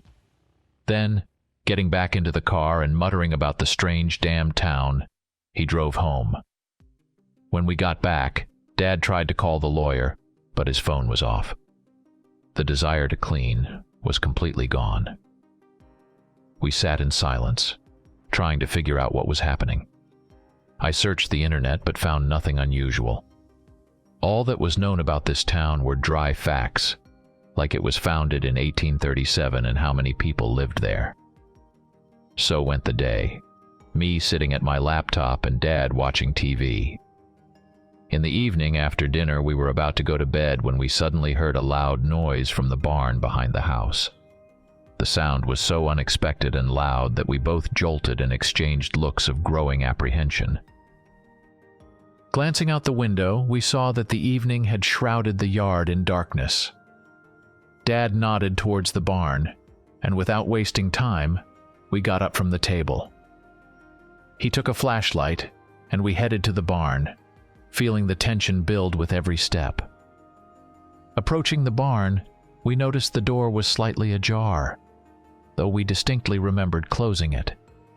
The air was permeated with a strange, barely perceptible smell, a mix of metal and something rotten. Dad cautiously pushed the door, and its hinges' creak cut through the silence like a harbinger of something ominous. Inside, the barn was in chaos. Boxes were overturned, old garden tools lay scattered on the floor, and bags of fertilizer were torn open. It seemed as if someone had been searching for something amid this disorder, turning everything upside down. We slowly made our way through the chaos, Dad's flashlight illuminating new details of the mess. The darkness in the corners of the barn seemed impenetrable, and every time the light fell on something unexpected, my heart skipped a beat in fear. Suddenly, something stirred in the corner, making both of us flinch. Dad directed the flashlight there, but there was no one. Just an old rag that had apparently fallen off a shelf. We inspected every corner but found no signs of who or what might have caused this disorder. Returning to the house, we felt a deep unease and uncertainty. Something was happening here. This house and this town were very strange. Dad decided to call the police, but when they found out who was calling, they refused to come, saying it was probably just a wild raccoon that had gotten into our barn. Their response made us even more worried because if anything happened, the police wouldn't come to us. We talked a bit more with Dad and decided that in the morning we had to corner the lawyer and find out what the hell was going on. Day 3. The next day we got up at 6 a.m., as the lawyer was supposed to come by 8. We decided to investigate the barn first, following the previous day's chaos. Upon inspecting it, we discovered tracks that might have belonged to a dog or a wolf. They were too large for a raccoon. The tracks were around the barn, as if the animal was looking for a way to get inside. Studying them, we figured out they led to the field, so these creatures came from the field. We tidied up the barn and concluded that maybe we had been worrying unnecessarily, and it was indeed wild animals that caused the commotion. Closer to 8, we sat on the porch, waiting for the lawyer, but he didn't show up. At exactly 8, Dad received a message. It was from Mr. Williams, saying he couldn't come but knew we were at the farm and would mark the 3rd day as completed. Dad was infuriated by the message and, grabbing the keys, started up the pickup. I followed him. Half an hour later, we were standing in front of the lawyer's building. To our surprise, it was closed. We tried the door handle, but it was locked. With no other option, we had to leave empty-handed. As we drove there, people stared at us again, but this time they hurriedly fled if we got close. This behavior was truly frightening. It was like those internet pranks where everyone in an elevator stares at one person, causing them to feel extreme discomfort, looking around themselves, checking if they are okay. The same thing was happening to us. Near the building, a couple of kids about 5 years old were playing. I decided to approach them and ask questions, as children are naturally more trusting.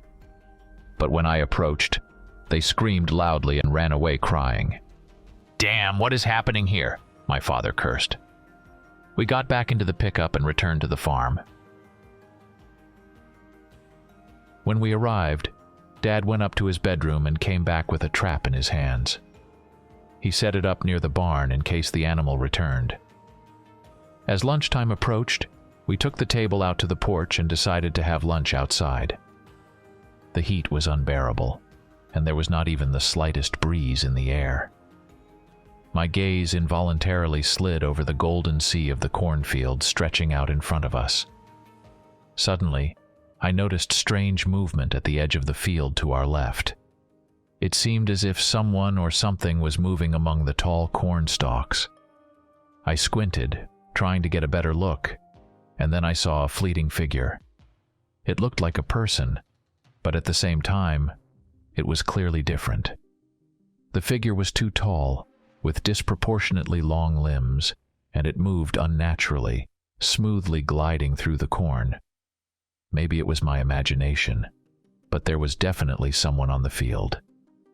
I turned abruptly to my father. "There's someone in the field!" Dad, catching the alarm in my voice, instantly jumped up and ran for his rifle. We quickly headed towards the field, alert and ready for any surprises. Pushing through the corn, we heard rustling and steps ahead of us.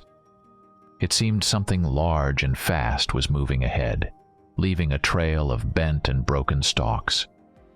But as we got closer, the figure mysteriously disappeared, leaving only the sun-glimmering corn leaves behind. We returned to the porch, where our half-eaten lunch lay. The desire to eat had completely vanished. Dad kept clutching his rifle, a sense of anxiety hanging in the air. This place was starting to have a definite negative impact on our nervous system. Even my father, who was usually so composed, was visibly tense.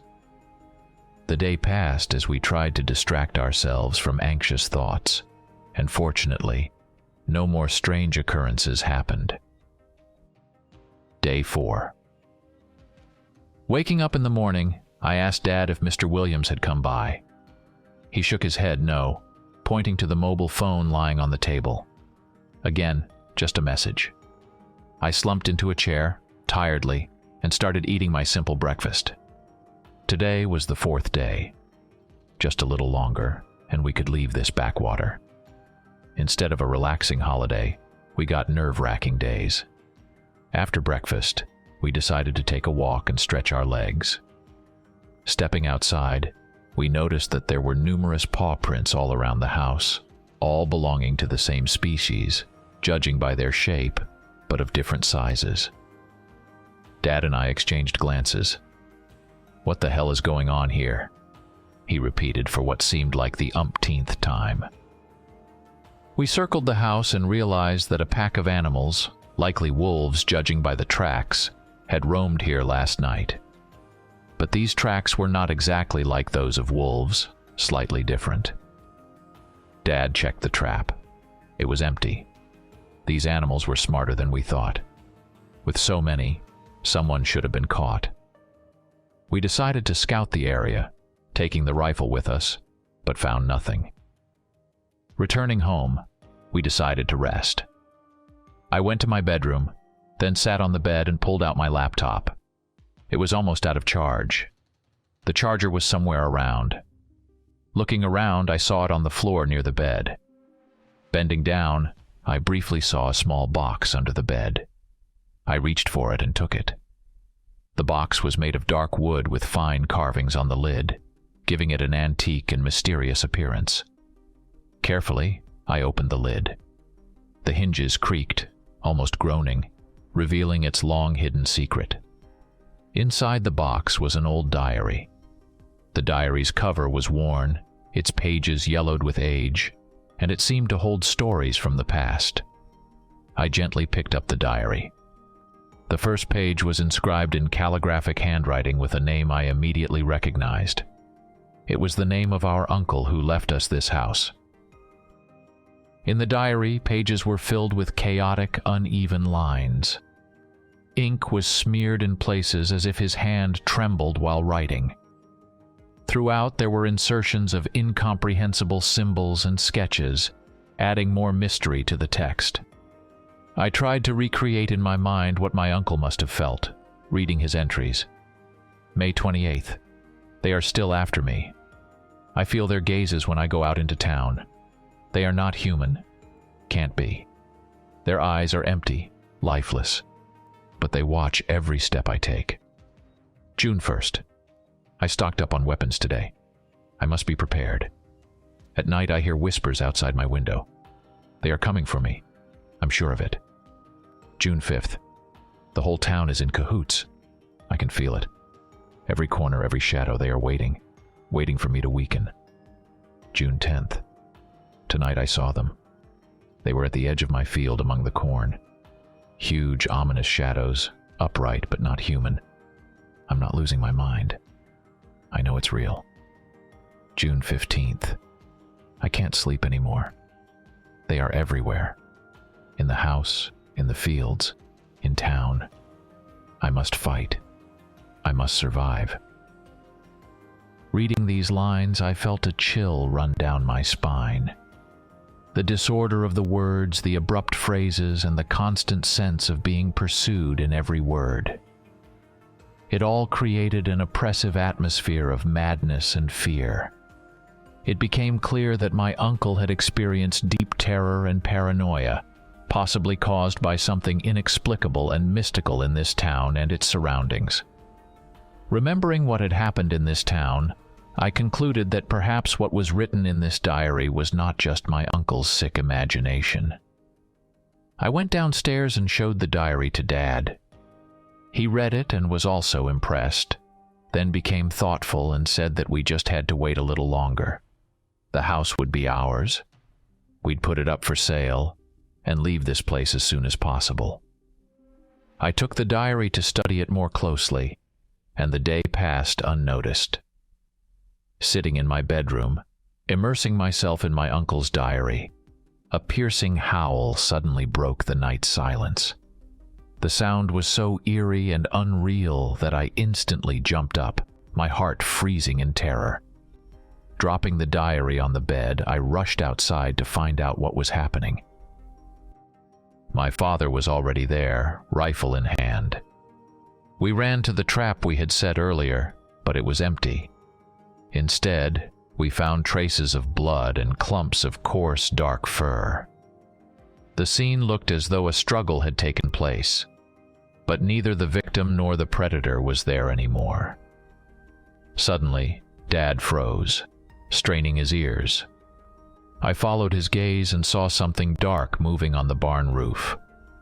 We raised our flashlights, and the light fell on something huge and incomprehensible. The figure seemed human, but its proportions were distorted, its contours blurred by darkness. As soon as the flashlight beam touched the creature, it leaped from the roof and disappeared into the tall corn stalks. In an instant, it was gone. Only the rustling of leaves slowly fading into the night. Dad, unable to contain himself, fired in the direction where the figure had vanished. The gunshot tore through the silence, and its echo lingered in the forest for a long time. We stood, holding our breath, but no response came. Only dead silence and the motionless corn stalks, as if guarding their secrets. I looked at Dad and became alarmed. I had never seen such a frightened look on his face. I pulled him by the arm, and we went back inside. I had trouble falling asleep, as tension and stress seemed to build up inside me since we arrived. Whether I could withstand a few more days here was unknown to me. Day 5. Mr. Williams didn't bother to show up, sending the same dry message again. I sat nervously chewing my toast, wondering what this day would bring. Suddenly the phone rang. The sharp, intrusive sound pierced the silence, startling both of us. My father slowly picked up the receiver, his gaze filled with caution and distrust. The room fell into tense silence, with only a distant, barely discernible whisper coming from the phone. It was a whisper mixed with indistinct voices, creating the effect of someone else's presence in the room. I moved closer to hear better. The whisper seemed familiar yet eerily distant. The voices intertwined, creating an unintelligible chorus of threats, groans, and pleas. It seemed as if they were trying to convey something important to us, but their words were lost in obscurity and noise. Dad felt uneasy and abruptly hung up the phone, but the sounds continued to echo in our heads, as if from another world. We stood, shocked and frightened, thinking how terrifying it would be to hear such a thing at night. Dad went outside to clear his head, while I decided to check on the wolf's carcass we had shot, after which all these strange events began. My instinct told me everything was interconnected. Going down to the basement where the refrigerator was, I opened it. To my surprise, it was empty. I ran to ask Dad if he had moved the carcass, but he shook his head no. Together we returned to the basement and looked around, but found nothing. So someone had entered the house at night and taken the wolf. Who could enter the house and carry out the heavy carcass without noise or leaving any trace? And why? Pondering what could have happened, we returned to the kitchen. Dad was visibly nervous, and I opened the fridge to quench my dry throat, noticing our food supplies were running low. I suggested we drive to town. He reluctantly agreed. As we entered the town, we were suddenly captivated by a strange and somber spectacle. A funeral procession was slowly moving down the main street. People dressed in black carried a coffin, surrounded by oppressive silence, broken only by soft whispers and sobs. We parked the pickup on the side of the road and got out to watch the procession. The townspeople, noticing us, began to shy away, exchanging frightened and unfriendly glances. There was a tension in the air, as if we had violated the invisible order of this mournful march.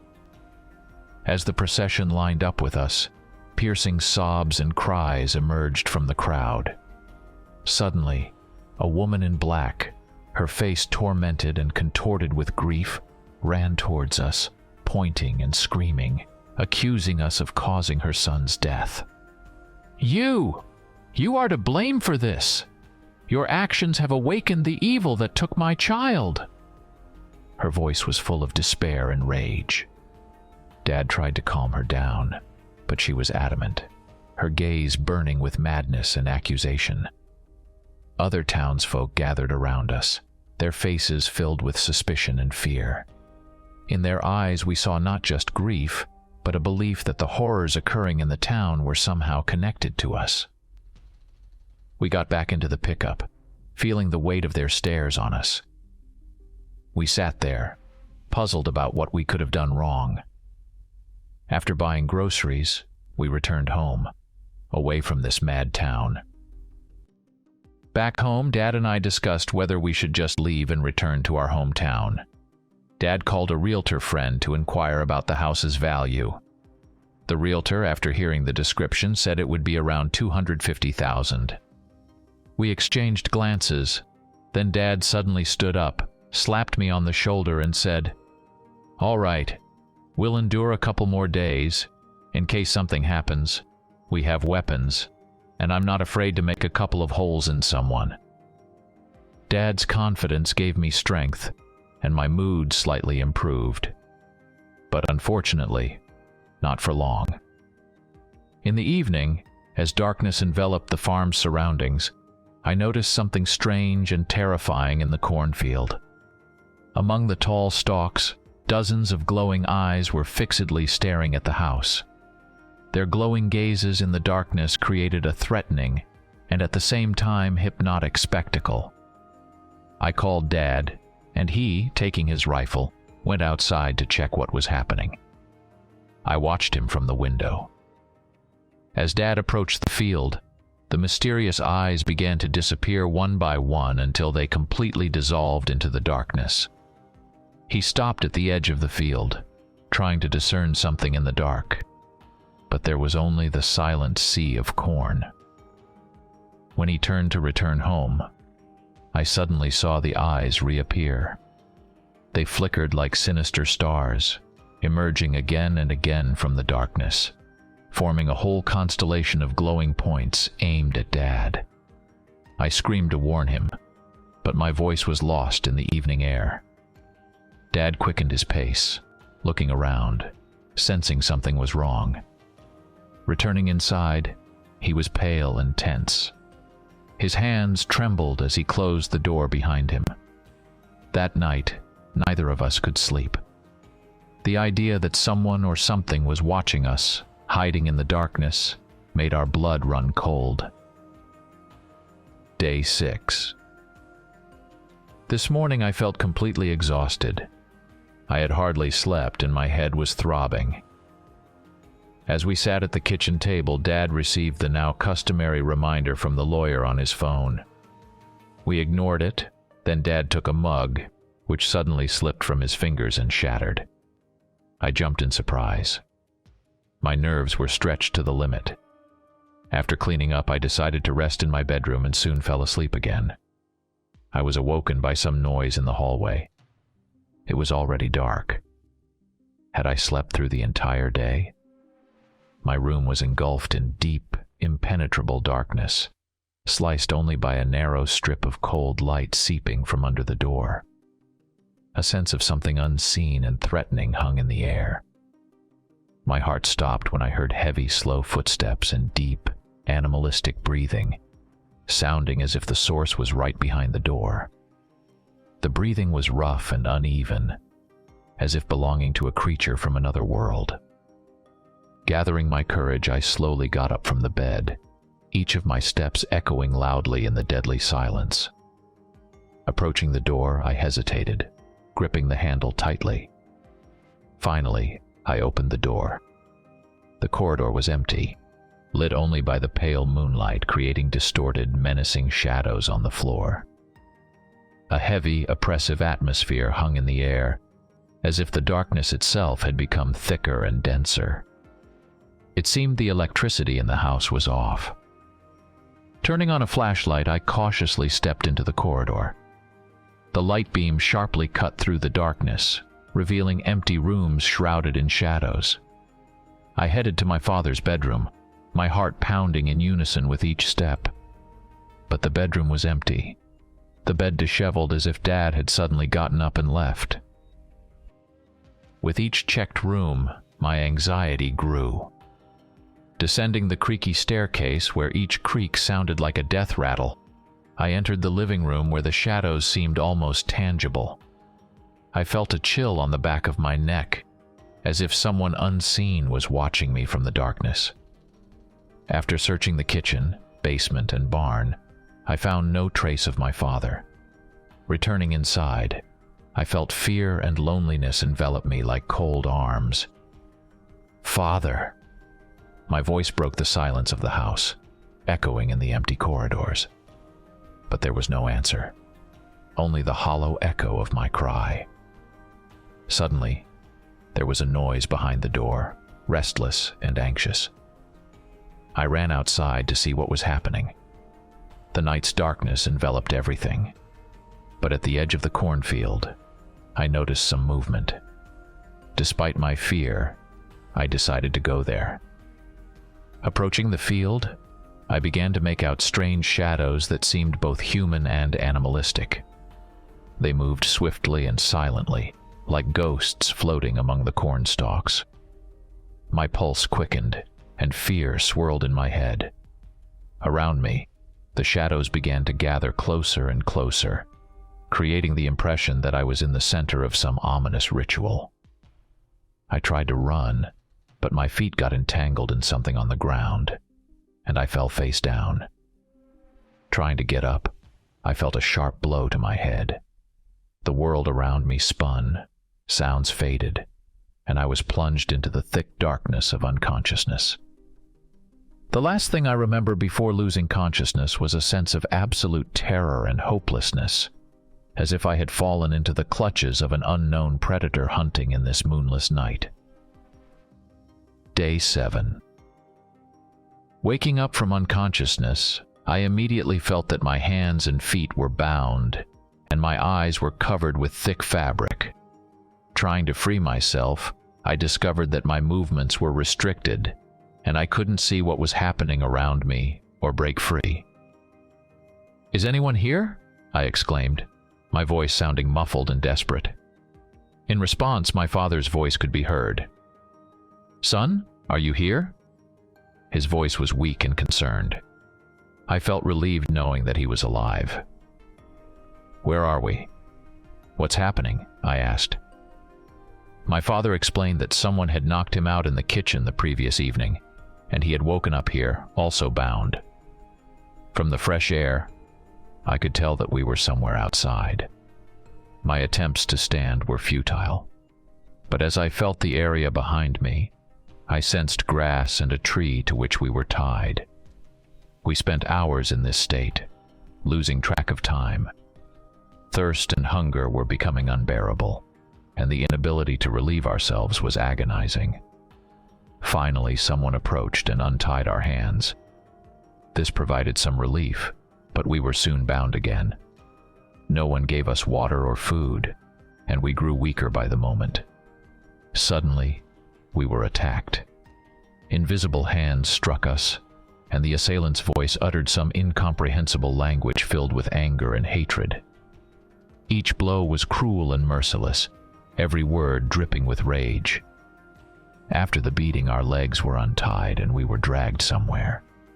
I felt each step as painful and heavy. Unable to see where we were going, I could only feel the cold wind on my face and the menacing silence of our captors.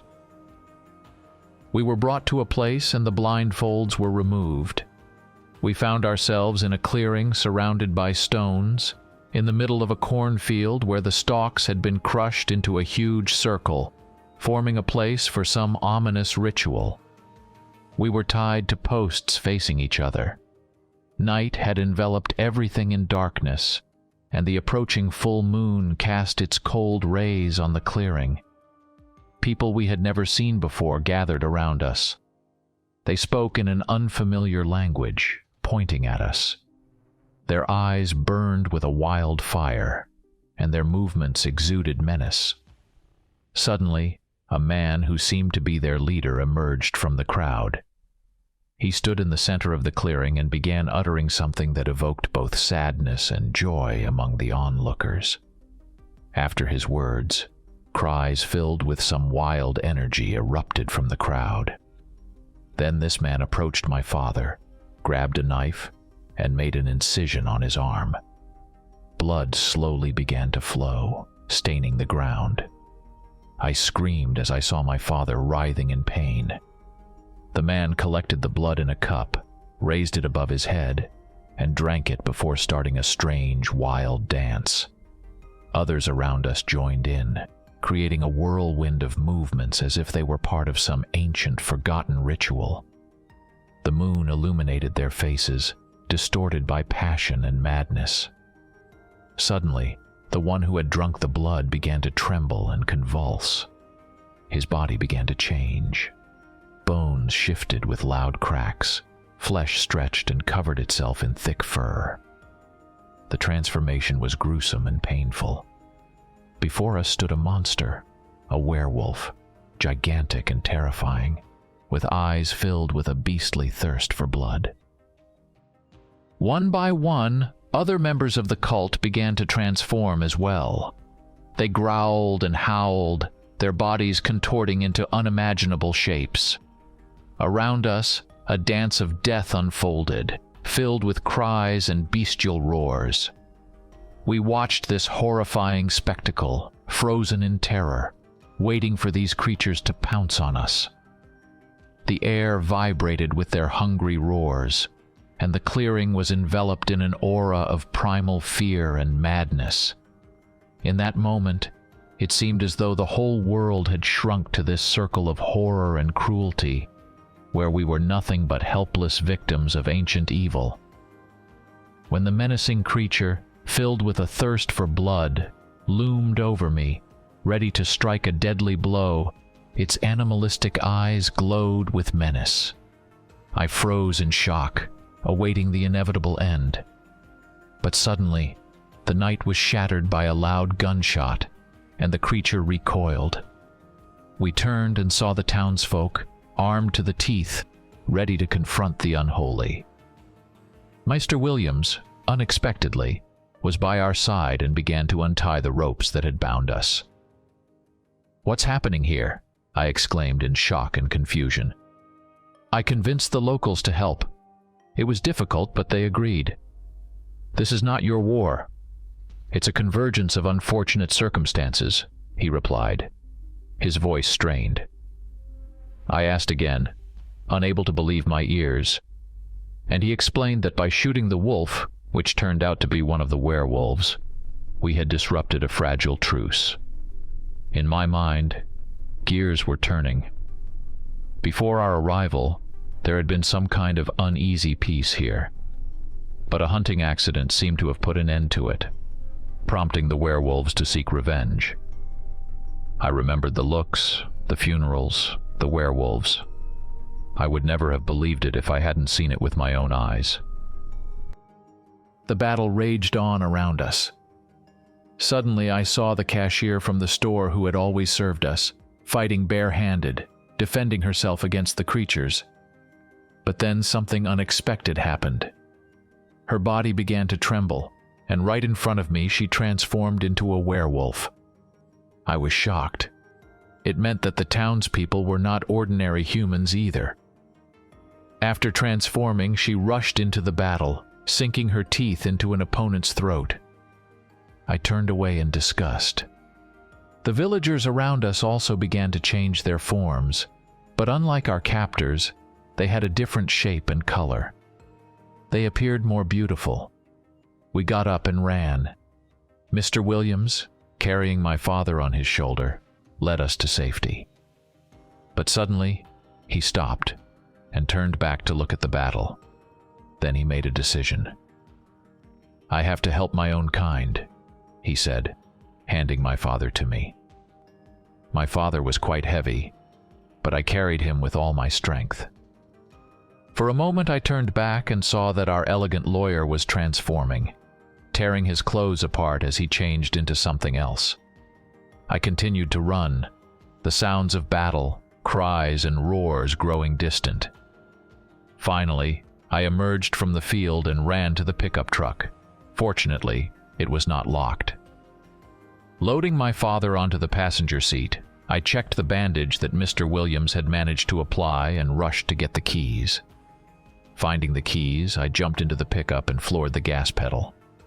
I had to save my father, who had lost a lot of blood. Glancing in the rearview mirror, I took one last look at the house and realized that I would never return there.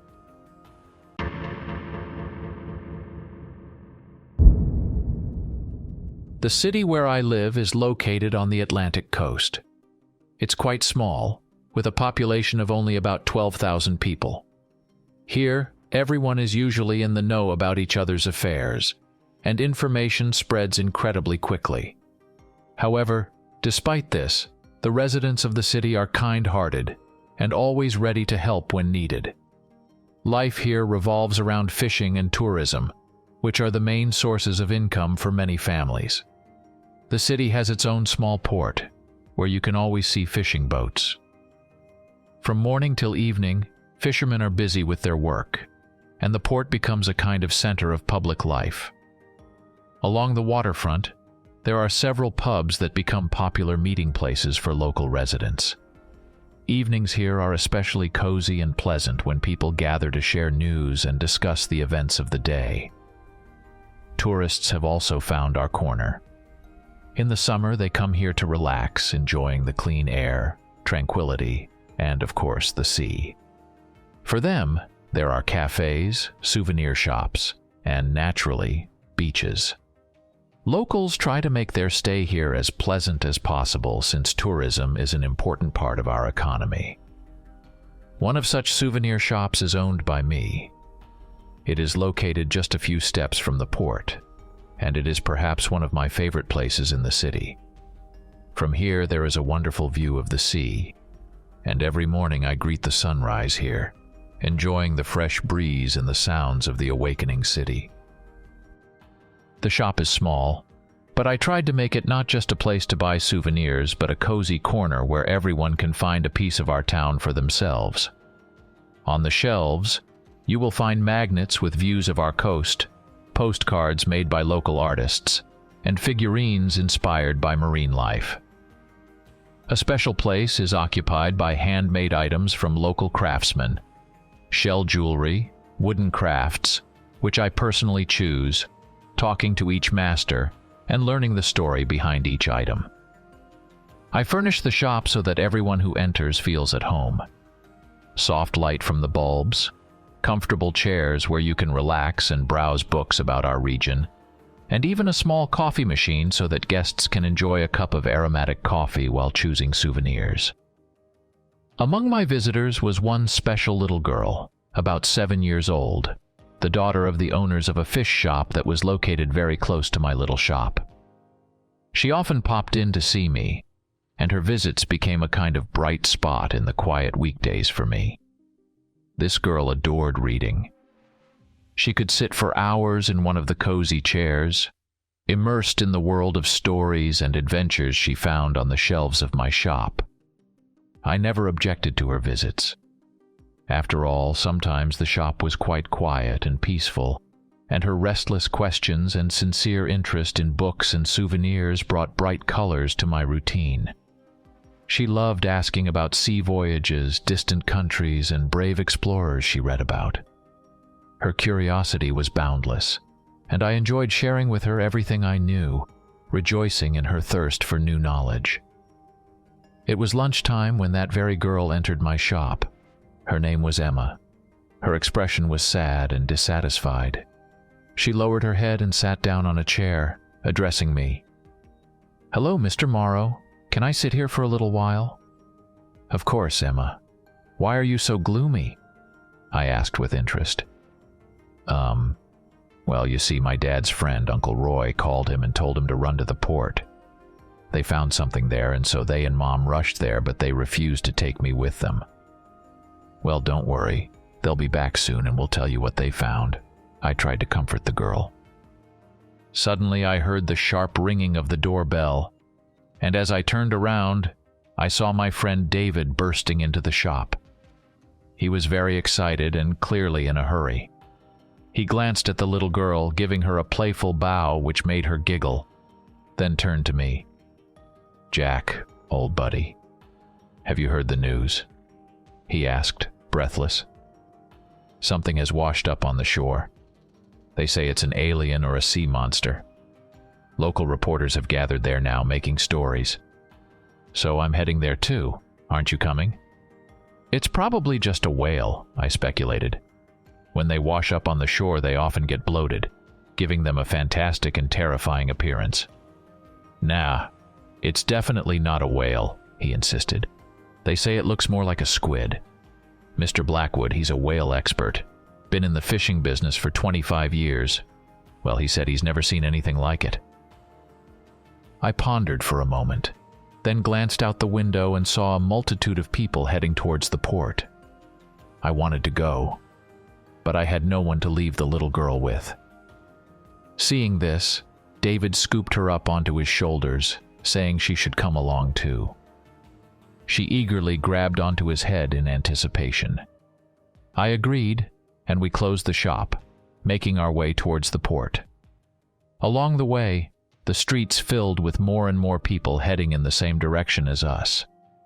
There was a palpable sense of anxious anticipation in the air, as if the whole town was frozen in anticipation of something incredible. Emma, sitting on David's shoulders, watched with delight, her previous sadness completely evaporated. Soon, we arrived at the scene. The port, usually quiet and peaceful, was now bustling. The sea breeze carried the scent of salt and seaweed, while seagull cries mingled with the excited voices of people. As we approached the scene, we saw a crowd gathered on the beach, right by the water.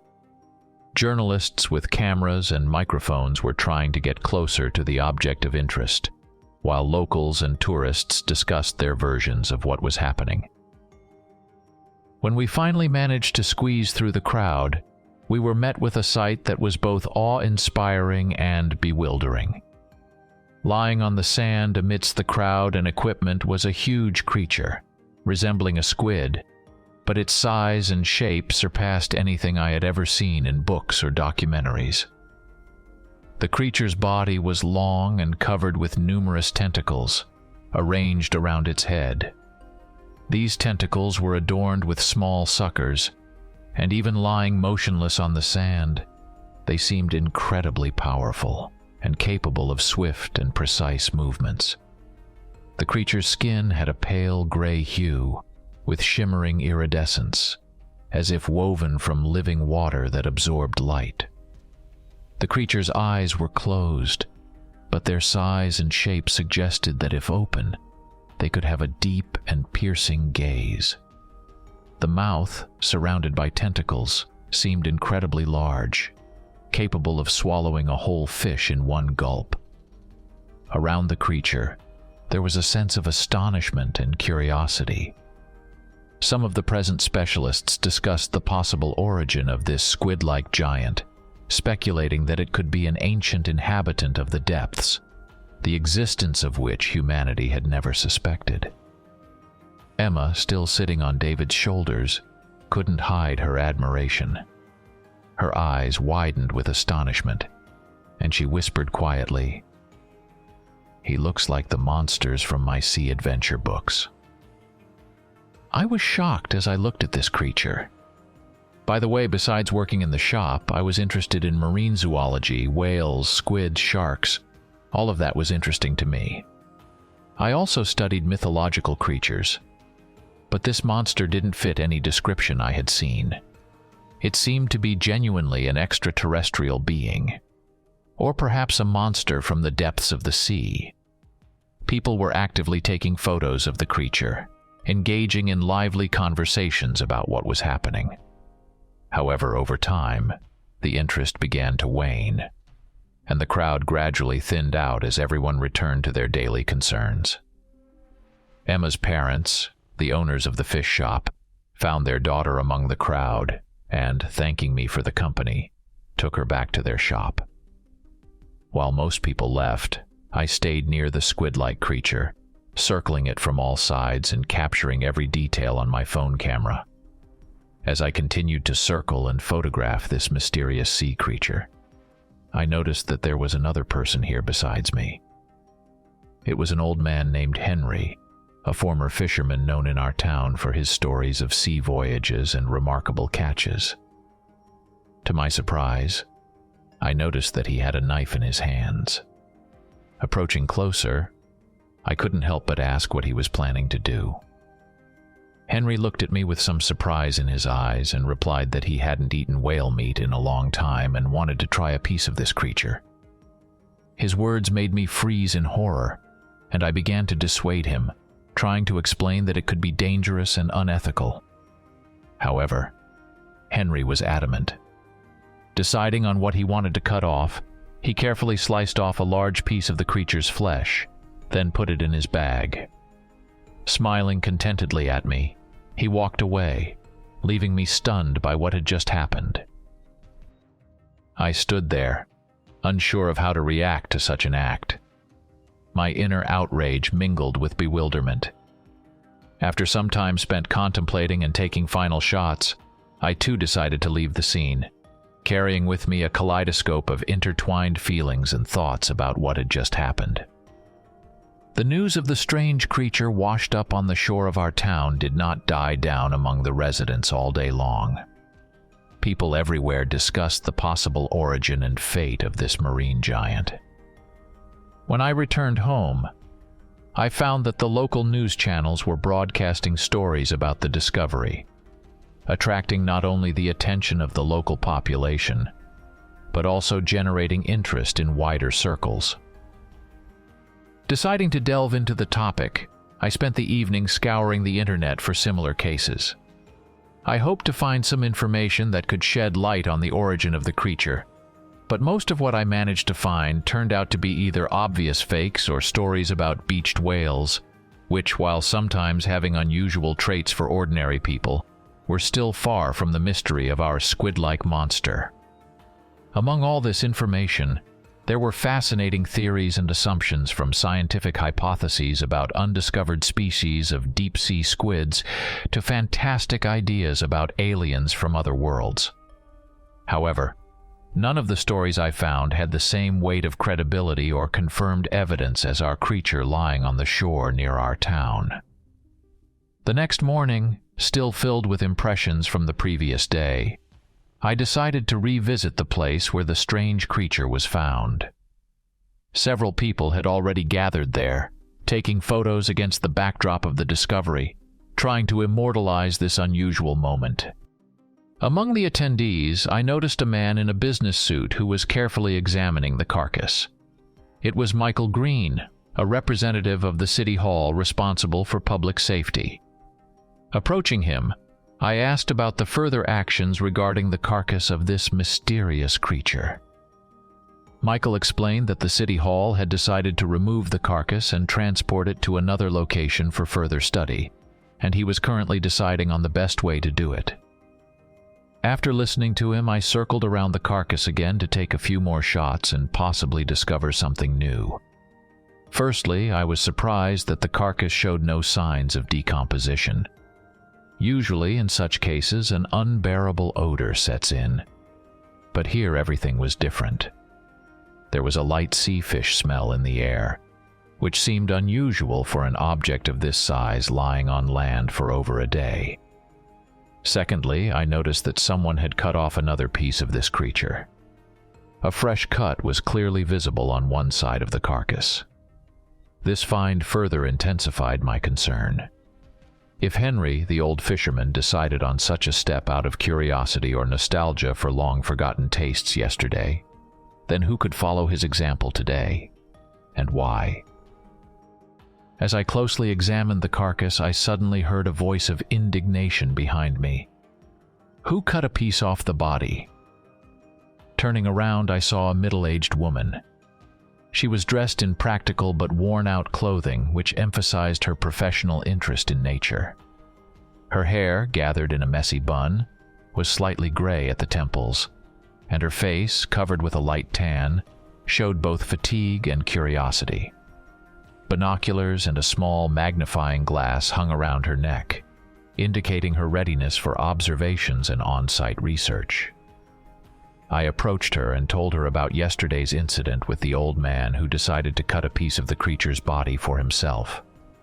She was outraged by this act and introduced herself as Laura Green, a marine zoologist from the nearby university. When I asked if she knew anything about the creature, she shook her head and said that although it resembled a squid, after preliminary study, she concluded that it was not. Learning that I also had an interest in zoology, we discussed various theories about the origin of the creature and possible aspects of its research for some time. Laura shared her speculations that the discovery might represent an unknown species to science, making this discovery even more exciting. After our conversation, I headed back to my souvenir shop, my head filled with thoughts about how much unknown and amazing things the ocean depths hold. The morning passed unusually calmly, to the point where it seemed as if yesterday's events were just part of a strange dream.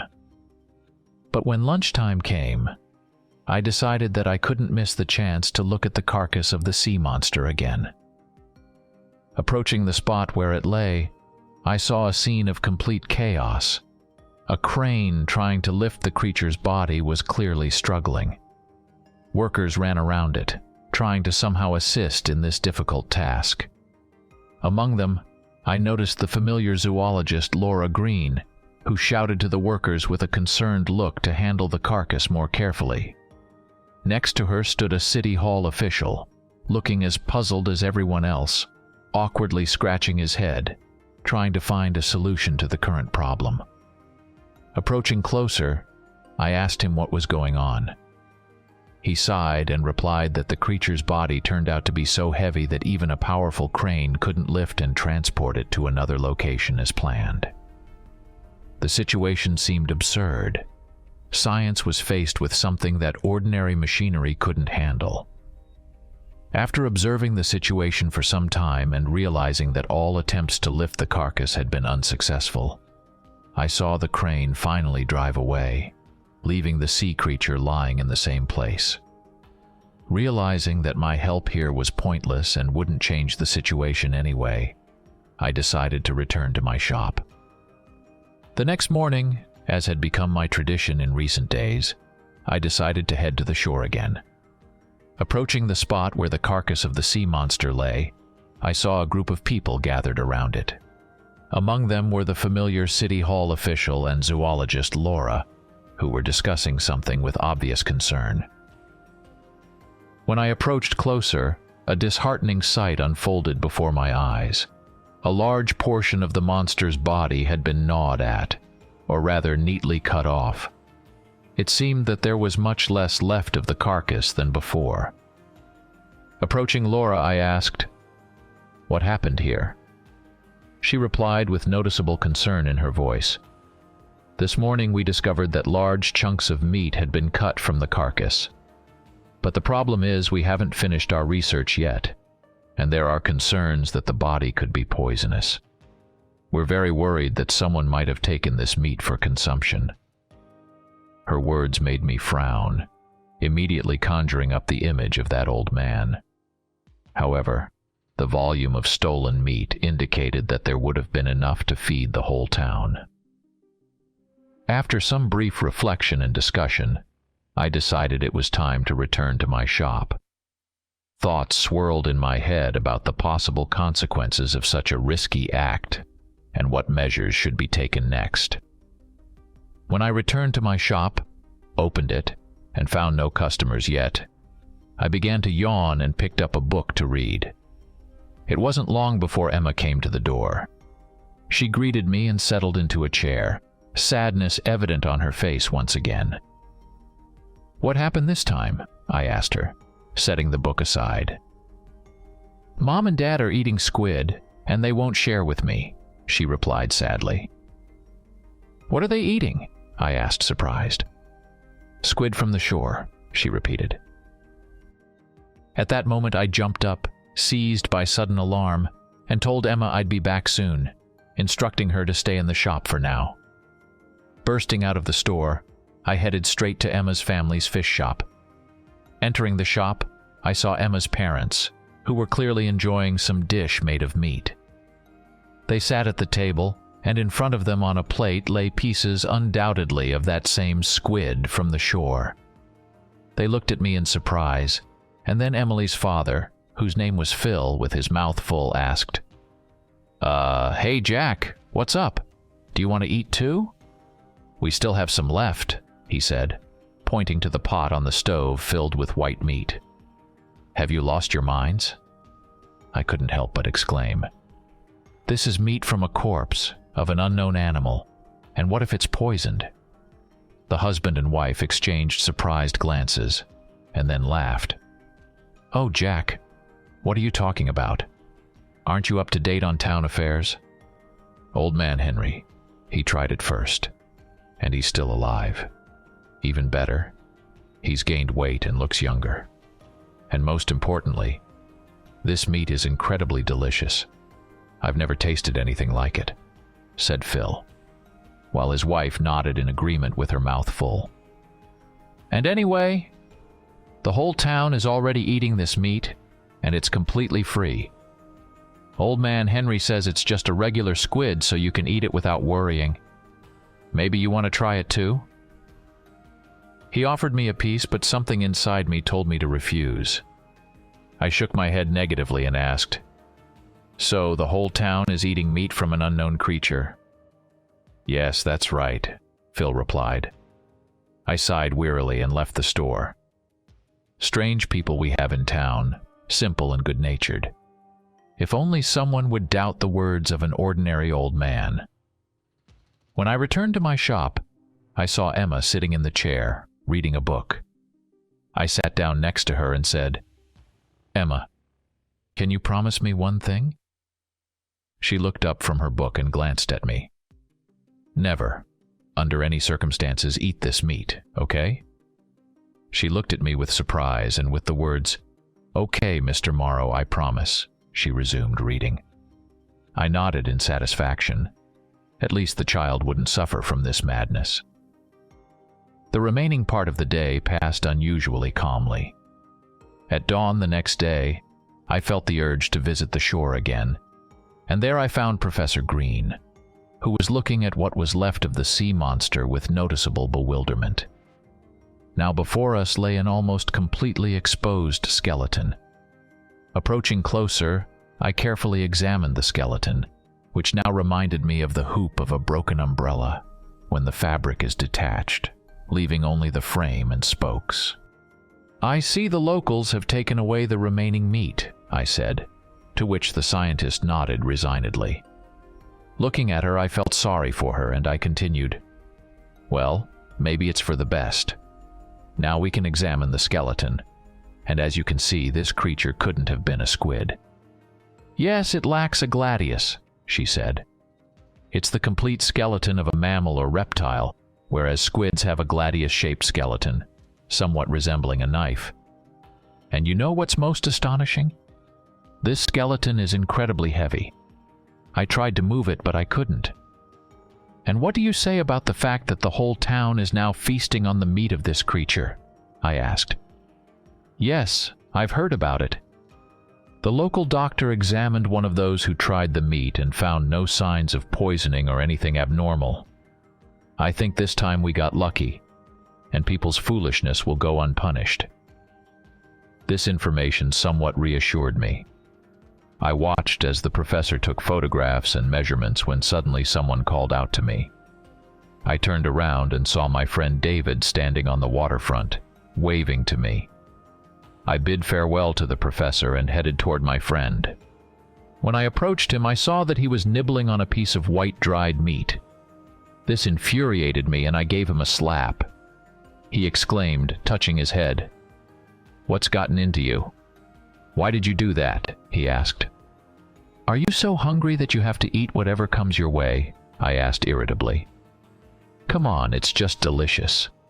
I heard you haven't tried it yet, so I decided to share it with you. Here, take this," he said, offering me a bag he held in his hands. I snatched it from him and threw it into the nearest trash can. My friend, seeing this, looked at me with astonished eyes and exclaimed, "Are you out of your mind?" He ran to the bin and carefully retrieved the bag. Then he looked at me resentfully, but I just waved my hand and headed back to my shop. Throughout the day, familiar faces began to visit me one by one. First, Emma's parents appeared, enthusiastically offering me to try the meat of the same creature. Then other acquaintances came to the door, repeating the offer. Following them, about a dozen more people arrived, each of whom seemed eager to share this new culinary experience with me. With each new visitor, my irritation grew, but I tried to remain polite and refused. The last to come was Old Man Henry, the one who started it all. He held a container in his hands and offered it to me, saying that I absolutely must try it. I refused, and he asked if I was sure. Then, receiving a refusal, looked at me meaningfully and left. At some point I couldn't bear it anymore and looked out the window, hoping to distract myself. To my surprise, I noticed that people passing by were glancing toward my shop, and some even stopped and stared intently inside through the window. This behavior seemed not only strange to me, but also a little frightening. I was overcome with a sense of unease and wariness because I couldn't understand what exactly had sparked such heightened interest in my place of work, and why everyone wanted to feed me the meat of this creature. In the evening of the same day, Professor Green entered my shop, and we immediately exchanged news.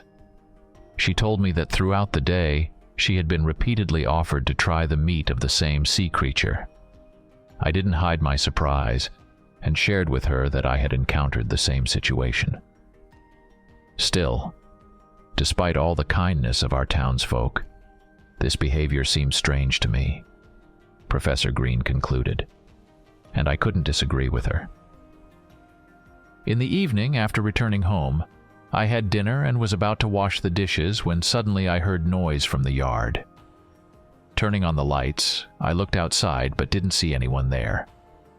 Returning to the kitchen, I resumed washing the dishes, but moments later, I heard a noise on the roof. Deciding to check what was happening, I went outside, but again, I didn't see anyone. Then my eyes fell on wet footprints leading to the house. They looked human-like, but with some differences. Not just wet, but as if covered in slime. Going around the house, I realized that someone had tried to get inside, or at least had been spying. Without hesitation, I decided to call the police. The officers arrived within 10 minutes. One of them, questioning me, had a piece of white dried meat in his teeth instead of a cigarette. This remark made me think about the strangeness of the past few days. The officer thoroughly inspected the house and surroundings but found nothing suspicious. Before leaving, he told me to call if anything happened. I returned to the house and locked the door. Back in the kitchen, looking at the unwashed dishes, I thought that my life had become more restless lately, and I didn't like it. The next day, when I came to work, I found that no one else had come to me with offers to taste the meat, which undoubtedly reassured me. Yesterday's incident gradually faded from my thoughts. During lunchtime, I headed to the fish market to buy fish for dinner. When I arrived at their shop, to my surprise, there was no one inside. I called out, but there was no response. So I decided to check the pantry. Approaching the pantry door, I heard a faint knocking. Opening the door, I saw something strange. Phil, the owner of the shop, stood facing the wall and hitting it with his whole body, as if trying to pass through it. His behavior resembled that of a robot stuck in front of an obstacle. I approached him and pulled him by the hand. Phil snapped out of it and looked around, clearly not understanding what was happening. I tried to tell him what I had seen, but he didn't believe me, saying he just fell asleep standing up. I strongly recommended him to see a doctor, but Phil refused, insisting that everything was fine. In the end, after buying the fish, I returned to my work. The incident at the fish market added to my anxiety. Strange events in the town were happening too often, and I couldn't shake the feeling that they were all somehow connected. But the oddities didn't end there. Soon after, my friend David came to my shop. As always, he was full of energy, looking fresh and cheerful. Greeting me effortlessly, he asked how I was doing and without further ado, settled into a comfortable chair, as if preparing for another friendly chat between us. His presence always lifted my spirits, especially now, when so many unusual and worrying events were happening in town. I shared with David about someone trying to break into my house yesterday, as well as the strange behavior of the owner of the meat shop. David listened attentively, but at some point he stood up and began pacing the room, as if something was bothering him, or he was trying to make sense of something. Then, almost absent-mindedly, he picked up a book, sat back in the chair, and to my horror, started tearing pages from it and eating them. I was so absorbed in making coffee that I momentarily didn't notice his strange actions. But when I saw what was happening, I called out to him. David, startled and realizing what he was doing, himself got scared, pushed the book away, and spat out the remains of the pages. He admitted that he seemed to have switched off for a while and didn't remember anything I had told him. I was seriously concerned about my friend's condition, and realizing that it might be related to the recent strange events in the city, decided not to waste any time.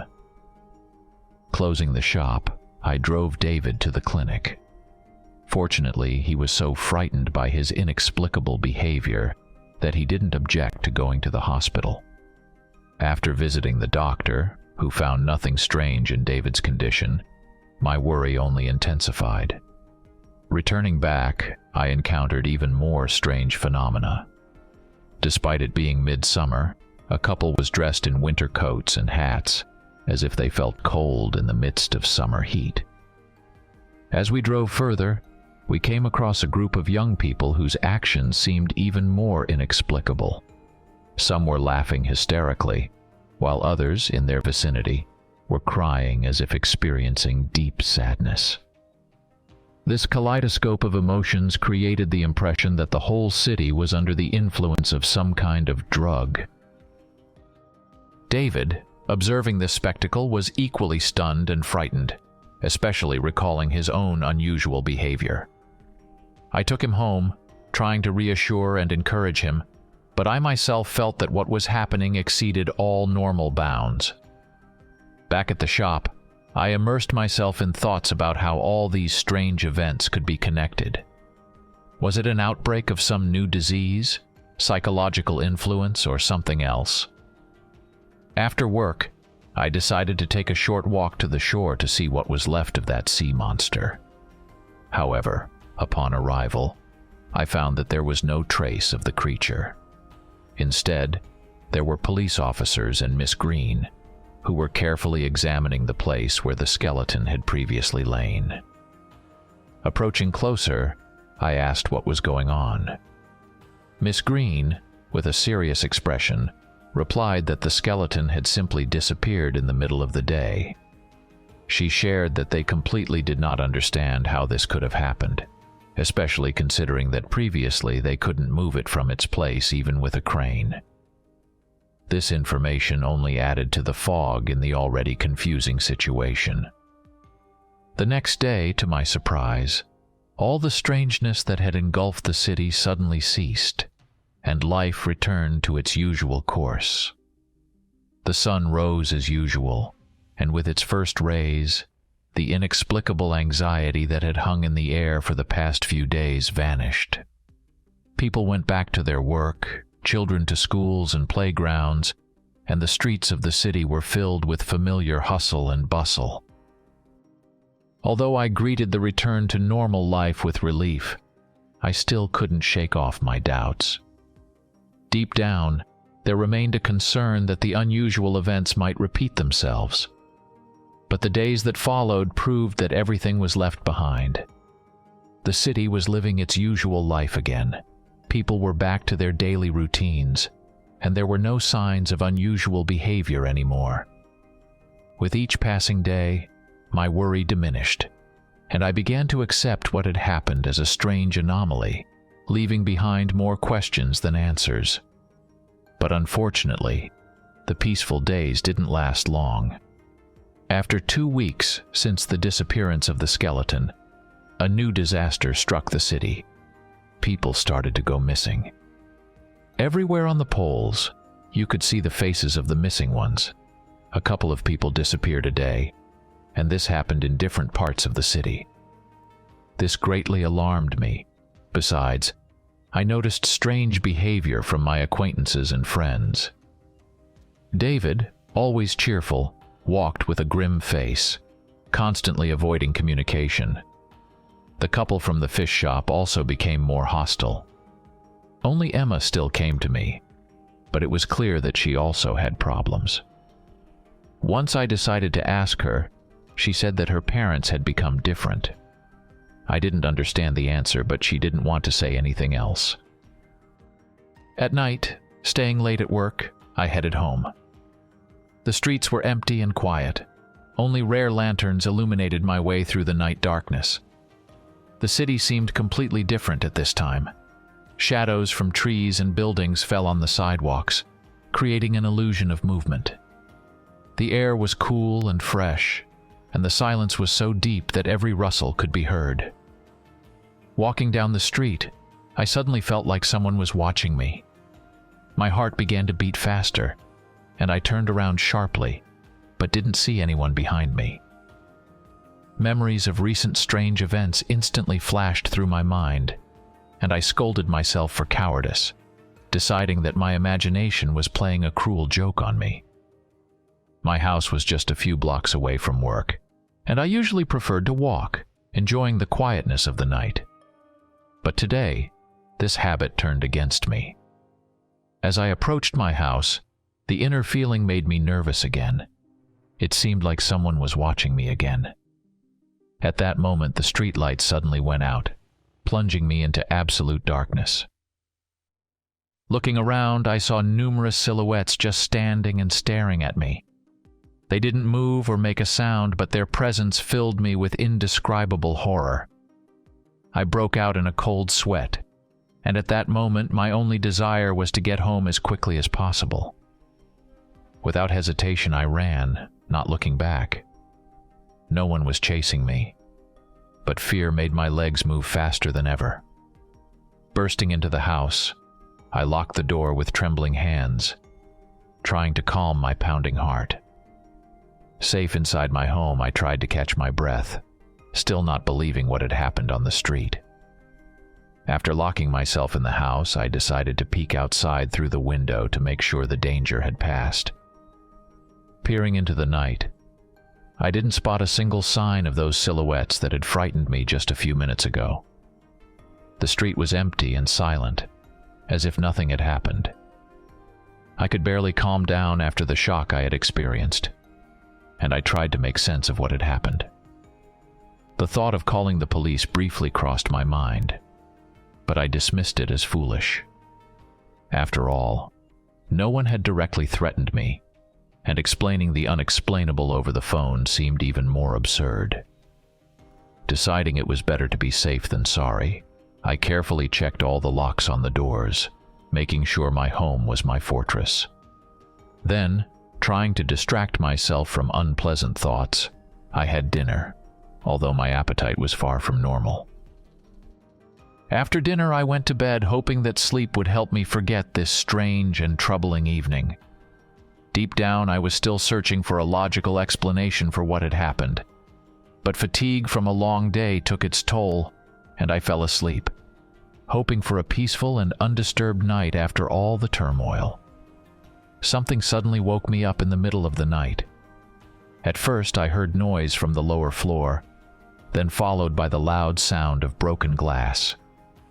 In that moment, I realized that someone had broken into my house. My heart raced, and I quickly grabbed my phone to call the police. However, dialing the number, I heard no response. The line remained silent. My next instinct was to turn on the lights to illuminate the house and possibly scare off the uninvited guest. However, when I reached for the switch, it became clear that the electricity was cut off. The situation seemed more threatening, and fear enveloped me, prompting me to act on instinct. In the room, not far from the door, was a baseball bat. I grabbed it, took a deep breath, and quietly, trying not to make any noise, opened the door of the room. The darkness in the house was absolute, and in such impenetrable darkness, I couldn't see anything around me. However, after a moment of silence, I heard footsteps. The footsteps were dull and sticky, as if someone was walking barefoot on a viscous surface, creating a disgusting sound with each movement. This sound intensified my unease because now there was no doubt. There was someone or something foreign in my house. With the bat in my hands and my heart pounding with fear, I slowly moved forward, ready to confront the unknown that had invaded my home. Advancing towards the source of the sound, I decided to shout, "Hey, I'm armed!" But the footsteps didn't stop, continuing to echo in the night silence of my house. In one hand, I held a phone with a flashlight, and in the other, the bat. I used the phone to light my way, directing its beam towards the living room door, waiting to see who would emerge from there. My heart was pounding so hard that I could feel it in every corner of my body. The sound of the sticky steps grew louder and closer. Suddenly, I saw a foot, and then the whole body appeared in the doorway. Before me stood a creature resembling a horrific humanoid monster, completely covered in slime. Very small scales covering its body reflected the light from the flashlight. The creature's eyes were vertical, like a fish's, giving its gaze a particularly menacing depth. Instead of a nose, it had only 2 flat holes, and its mouth was a huge maw full of sharp teeth. The creature glared at me maliciously, and I stood there, not believing my eyes, thinking, "What is this creature? Am I in a horror movie? This can't be happening." These thoughts raced through my mind as we faced each other, waiting to see who would make the first move. Suddenly, the creature lunged towards me. I managed to react instinctively. The bat struck it right in the head. The creature let out a loud cry and recoiled, but I realized that the blow hadn't seriously harmed it. My first thought was to run. I turned and ran as fast as I could. Remembering that I had locked all the doors and consumed by fear, I ran towards the window and with a running start threw myself through it, shattering the glass. Flying out of it, I received numerous cuts from the glass, but it didn't stop me. I kept running, sprinting a couple of blocks until I realized that no one was chasing me. I didn't know what to do next. First, I decided to call the police, but they didn't answer again. Then the thought came to me to call my friend David, but he didn't pick up either. I tried to call a taxi, but the taxi service didn't respond either. I felt completely desperate. The only option left was to walk. In my underwear and t-shirt with a bat in hand, I walked down the street, trying to make sense of what had happened and figure out what to do next. Walking down the street, I hoped to find some help. But the lights in the windows of the surrounding houses were off, creating a sense of complete solitude and abandonment. Despite this, I continued on towards the police station, hoping to find support or at least an explanation for what was happening. This journey took me several blocks, but when I arrived, I found that the door to the station was locked. I tried to pull the handle, knocked, but there was no response. The situation seemed hopeless, and I decided to head to my store. To my relief, the door of the store was equipped with a keypad lock, allowing me to get inside. In the store, I found work clothes and was able to change. I also treated the glass wounds I received while fleeing through the window. Reflecting on my next steps, I glanced out the window and saw a man walking down the street. It was Phil, the owner of the butcher shop. What was he doing here at this time? At first I wanted to call out to him, but at the last moment I changed my mind. After everything that had happened, I couldn't trust anyone anymore. Carefully stepping outside, I decided to follow him to find out where he was headed and what might be connected to him and the nighttime events in the city. He was moving towards the seafront, not looking around, as if in a trance, and seemed focused only on his goal. Walking along the promenade, we soon left the city limits, where the wilderness began. Phil stepped onto a trail, and I quietly followed him. Soon we reached the open seafront, and I hid in the bushes, noticing a large number of people ahead. They were facing the sea, making strange sounds. Among this crowd, I saw many familiar faces, including my friend David. This went on for about 20 minutes. They continued to gaze at the sea, making strange sounds and raising their hands up, then lowering them. It all looked extremely strange, as if a group of fanatics were praying to some deity.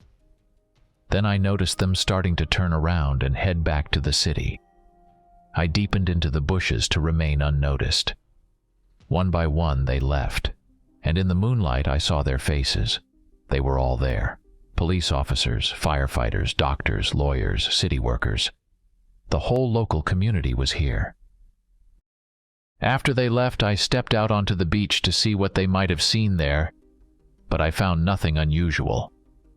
Then I decided to return to the store and wait until morning. The thought of going back home, where that unknown creature could be hiding, filled me with fear. When morning came, I decided to go to the police station to report yesterday's events and the fact that I couldn't reach them. However, in response, I heard that they were on duty and had not received any calls or messages from me.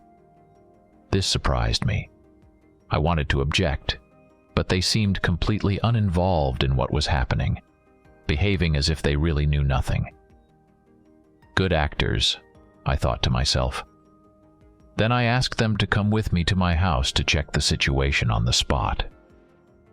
Upon arrival, I first pointed out the broken window, as I thought. But to my surprise, the window was intact. I stood, shaken by this discovery. The door to the house was open, and everything inside looked absolutely normal. I began to carefully inspect every corner in search of any traces of the previous night, but found nothing. No blood under the window, no traces on the lawn. Everything was clean.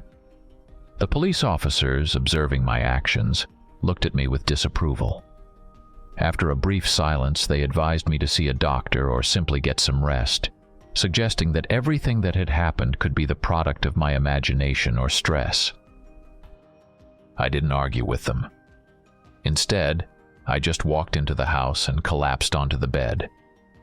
The world around me seemed turned upside down, and I couldn't find an explanation for what was happening. At that moment, it felt like I had lost all connection with reality. After spending several days at home contemplating what to do next, I was suddenly jolted out of my thoughts by the ringing of the phone. It was David, who hadn't answered my calls for a long time. Somewhat sarcastically, I asked him what he wanted, not forgetting that he had also been at that strange gathering by the shore. With ease, as if joking, David told me not to be upset about his silence and claimed that he had his own problems. I wasn't sure if I could trust him, but I still decided to listen to what he had to say next. David said that today was the town's day, and suggested that I take a break from recent events by inviting me to spend the evening at the square by the waterfront, where, as he said, all the townspeople were gathering to celebrate. I replied that I would think about it and hung up. All of this seemed suspicious to me, considering all the recent events. But I still decided to go and see how it would all end. When I arrived at the square, everything seemed perfectly normal. People were laughing, celebrating, and it could seem that all the strange events of the past few days were just a dream. However, despite the general merriment, I couldn't shake off my anxious thoughts. As I wandered around the square, my attention was drawn to an object in the center, covered with fabric. Police officers stood nearby, guarding it. I became curious. What could be hiding under the cloth? Sneaking up unnoticed from behind, I carefully peeked under the fabric and saw the skeleton of that sea creature. My heart froze with fear and amazement. What is it doing here? The thought flashed through my mind. The bad feeling only intensified. Walking around the square to distract myself from what I had seen, I saw Professor Green. Approaching her, I asked, "Laura, what are you doing here?" She replied that she had been invited to this event. At that moment, I realized that we both ended up here not by chance. We're in the same boat, I thought, and suggested that she stick with me for the evening. She looked at me skeptically, so I took her aside and told her about all the strange events that had happened recently.